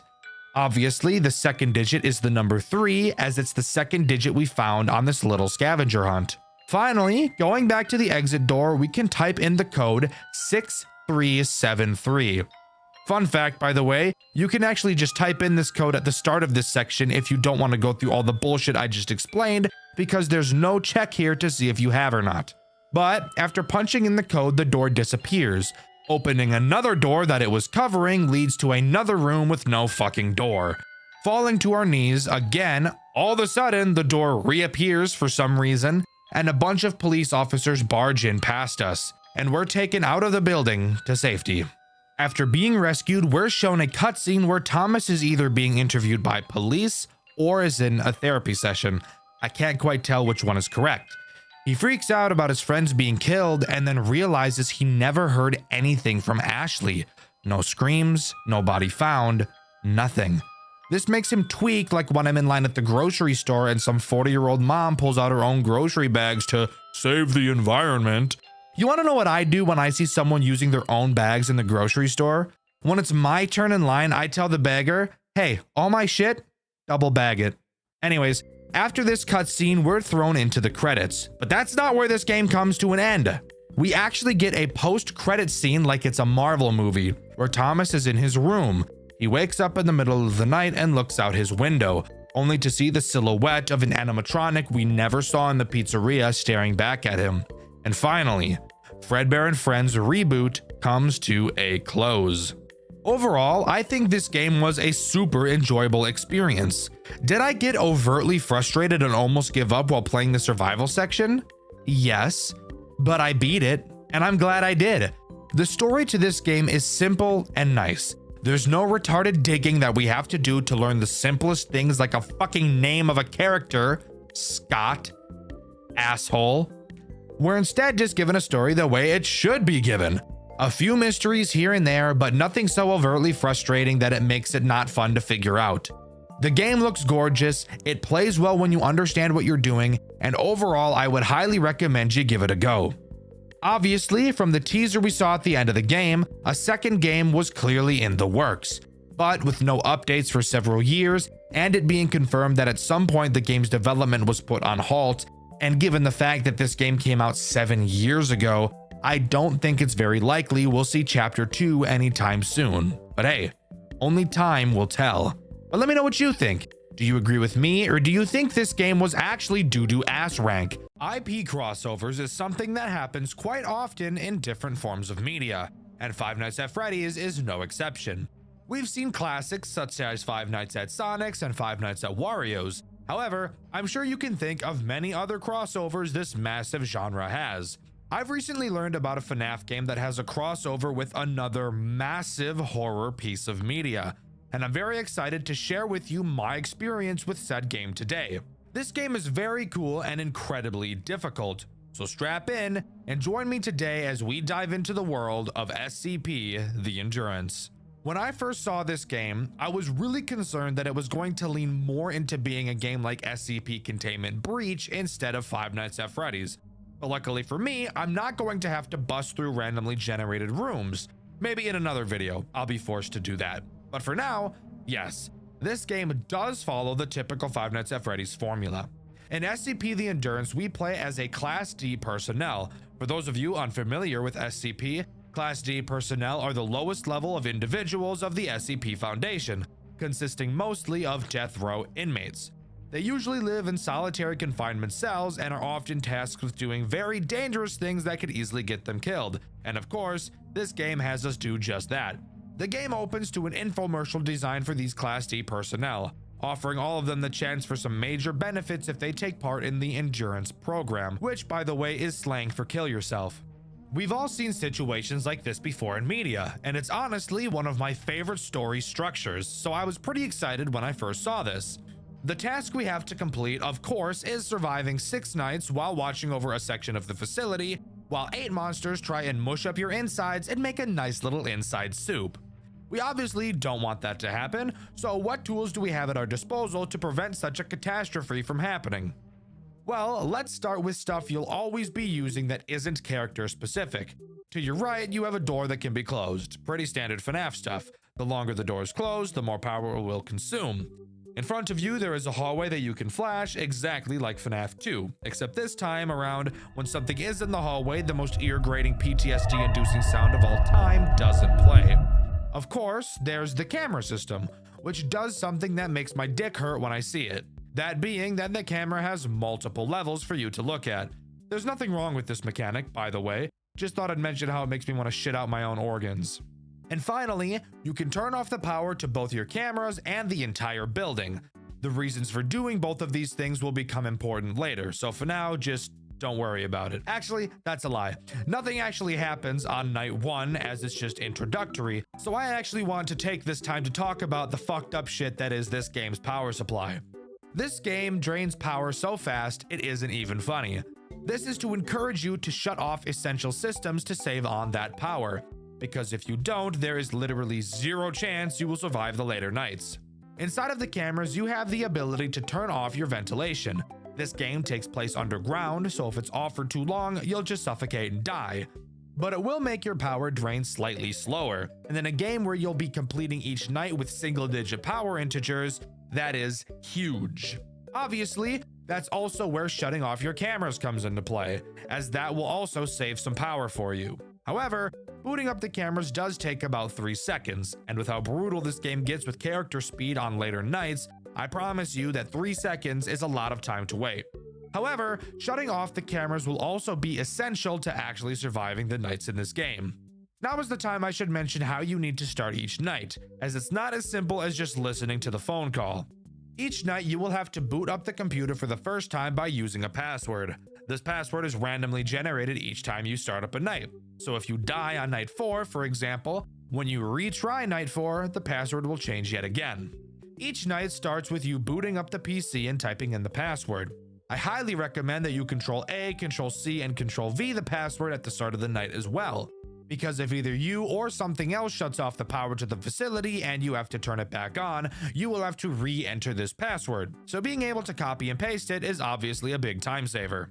We also have access to an SCP library where we can learn and read about the SCPs that we'll be encountering.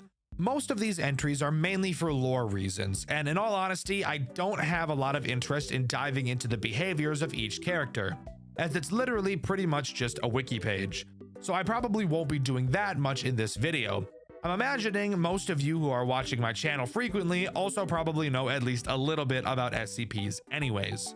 Again, as I said, night 1 doesn't actually have any threats. You just get taught by the phone guy, Ronald, how to do everything you need to do, and that's about it. But now we can hop into night 2.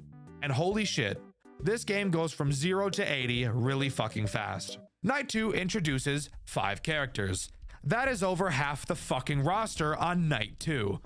I'm going to start with the easiest characters and work my way to the hardest. Strap in because this is going to get interesting.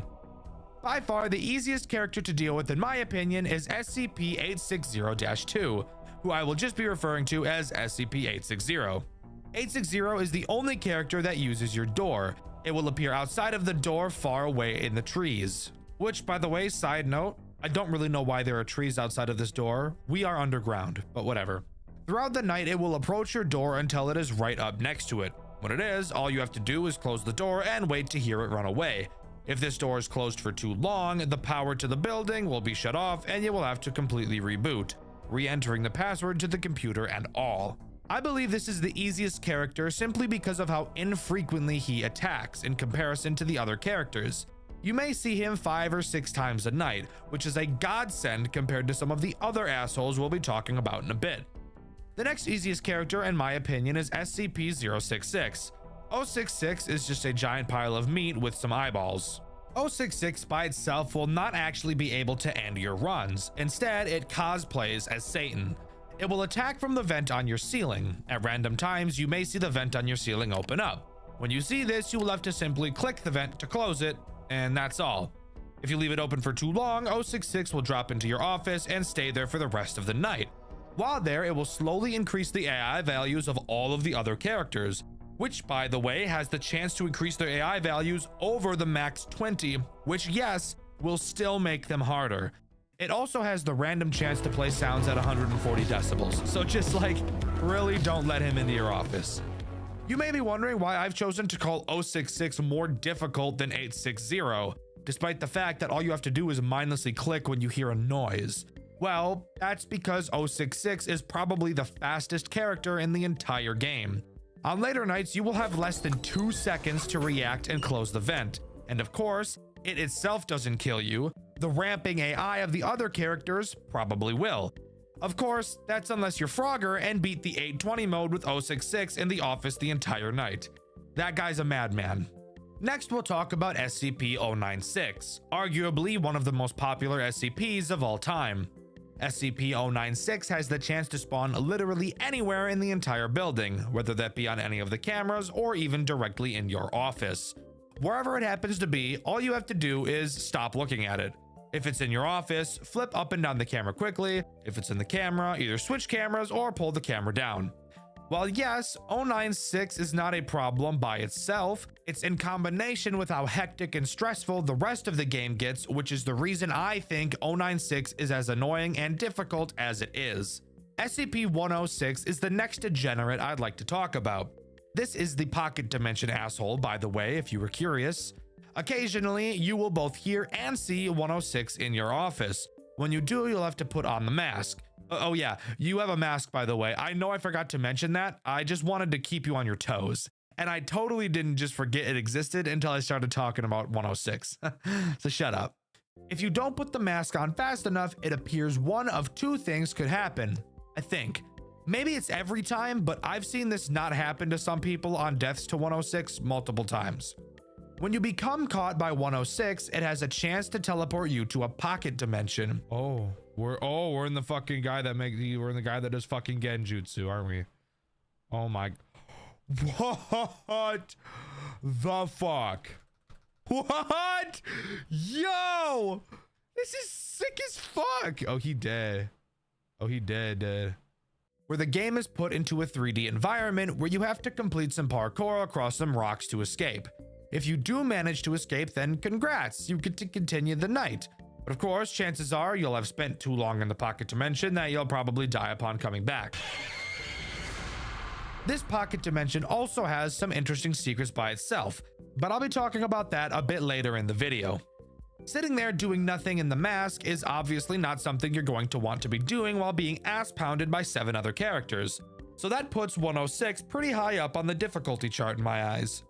SCP-173 is by far the most grueling and annoying character in this entire game. He acts as this game's main reason for using the cameras, which also really sucks because in most cases you'd prefer to have your cameras off just because of how horrifically quickly the power drains. 173 will slowly move throughout the building until it gets to your vent. You may notice to your left a giant vent is open on the wall. Yeah, if he gets there, you're dead. So, how do you stop him? Well, by staring at him on the cameras, of course.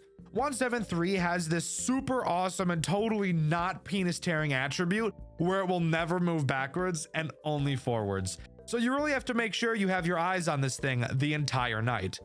However, I should mention that once 173 gets to your office, that it's not an immediate game over. Oh, hey, I'm not blinking. I am not blinking and I'm looking right at you. Looking right at you. There's actually 2 phases it will have to get through before it can slither inside of you like one of those parasites that will swim up your urethra if you piss in a gross lake. I don't know. In true 173 fashion, if you're looking at him, he won't move. But if you open the cameras, Turn to the side to deal with 860 and the door, or anything else that blocks your view of 173. It will move through its phases before blowing up your anus. Again, 173 is easily the most difficult character throughout this entire game, only being rivaled by one other asshole who we'll talk about later. But for now, if you can deal with all of that bullshit combined, you will successfully beat Night 2. Yeah? Did you forget we were only talking about Night 2? Yeah, there's still 4 more of these, so strap in. Night 3 introduces one new threat. Nah, I'm just fucking with you. It introduces the remaining 3 because fuck you. Those characters being SCP-049, SCP-1048, and SCP-079. Only one of these characters is actually a big issue, so let's talk about the less annoying 2 first. Let's start with what I feel is the easiest to deal with of these 3, SCP-1048. It's just a teddy bear. But a teddy bear that can move, to be fair. It takes advantage of your hallway. Appearing in it throughout the night, it will try to enter your office and murder the shit out of you. All you have to do is keep your flashlight on him to push him backwards. Not hard at all, just another power waster of a character. SCP-049 is the Plague Doctor, and I honestly wish I had the plague while playing this game so that I had a good excuse to just kill myself rather than continuing. 049 makes use of the 2 lockable doors on the bottom layer of the cameras. You can only lock one of these doors at a time, and thankfully doing so doesn't waste any power, and they don't unlock if the PC is shut off. If you see 049 at either door, simply lock it and it'll be no problem. The actual difficulty of 049 just comes in the likelihood that you will forget he even exists, and only remember once you find him in your office. And finally, the second most difficult character in SCP the Endurance is SCP-079. This guy is just a little quirky fella, really. He's just a bored little guy that really wants to play tic-tac-toe with you. What is this?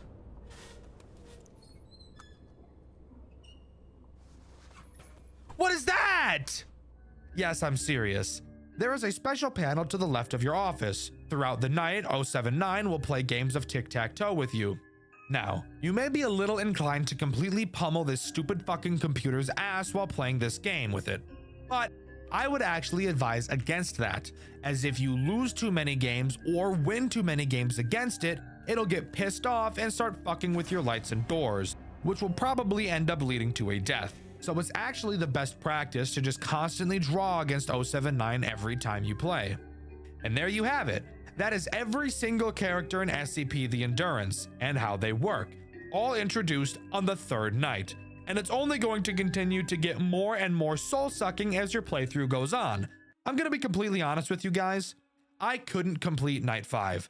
I put in a lot of attempts, but as I've mentioned multiple times in the past, I'm very bad at FNAF games, and I just couldn't beat it. I'm sure if I continued to pour in attempts that eventually I would complete it, as I did get to 5 AM a decent handful of times. I still have no desires to spend hours trying. I'd much prefer to just talk about it. After completing Night 5, we get the special meal we were mentioned to get at the beginning of the game in the infomercial. But guess what?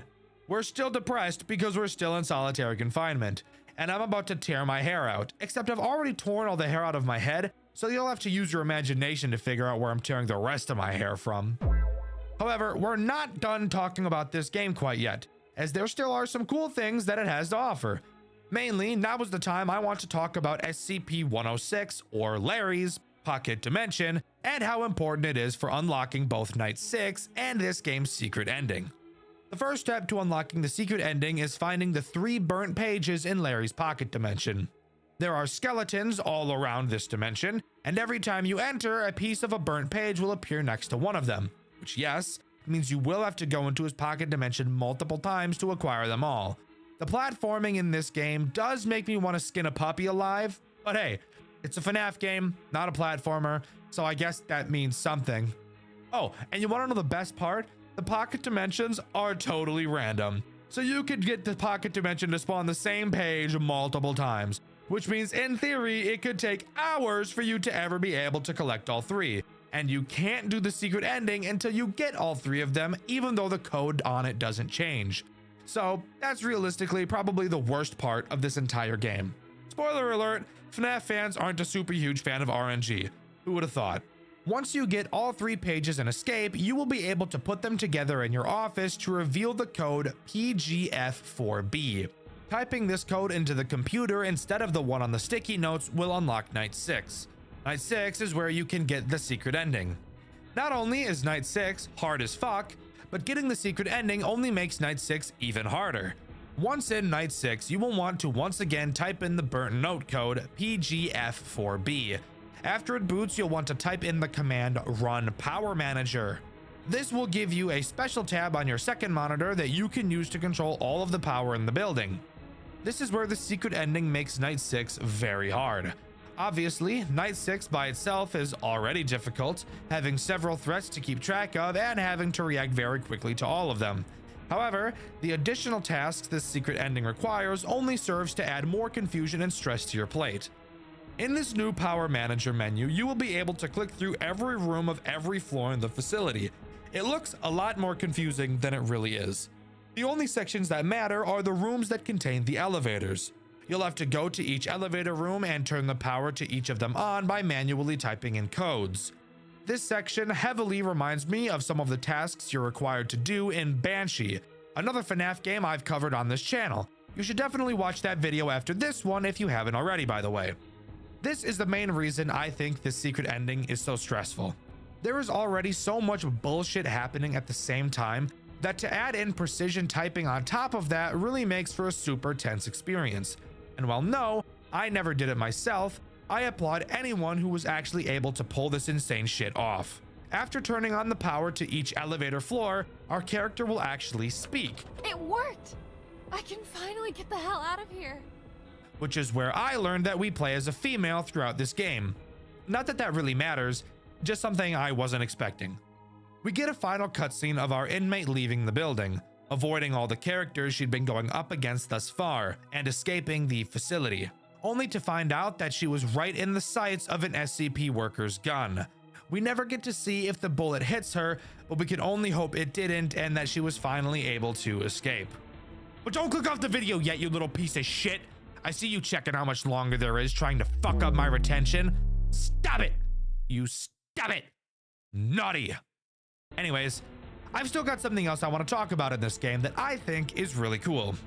So, it's becoming more and more common for FNAF games to integrate Game Jolt achievements. I think that's awesome. I think achievement hunting is super cool. But something I notice about a lot of these FNAF game achievements is that they're boring. Oh, beat night 1, beat night 5, beat night 6, beat all 20 mode. Stuff you would imagine people are already doing, which I feel makes them not feel like achievements a lot of the time. SCP The Endurance also has these achievements, except I've noticed that it also has a lot of super fun ones. So I'd like to dedicate this section to talking about those achievements. The first achievement I want to mention is called Seriously How. It can be achieved by dying on night 1. You may be wondering how that's even possible, considering there are no characters active and you have unlimited power. Well, there still is one way to kill yourself during night 1, and that's by turning off the ventilation and suffocating yourself. If you do that, ta-da! You've got yourself an achievement.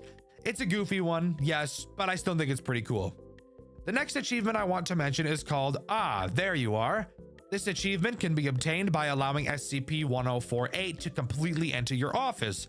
Once he does, if you spam click his nose enough, you'll get this achievement. Yes, quite a few of these are pretty silly by the way, but that's why I like them. The next achievement is called Oh Whoa, What's This? Hey, shut up. I just told you they were silly. This one can be achieved by simply using the command commands or help in the terminal. You're a femboy, aren't you? Don't lie.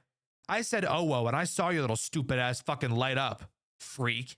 The next interesting achievement is called One Step Forward, Two Steps Back, and can be achieved by collecting one of the burnt notes in 106's pocket dimension and proceeding to fall out of the world and die.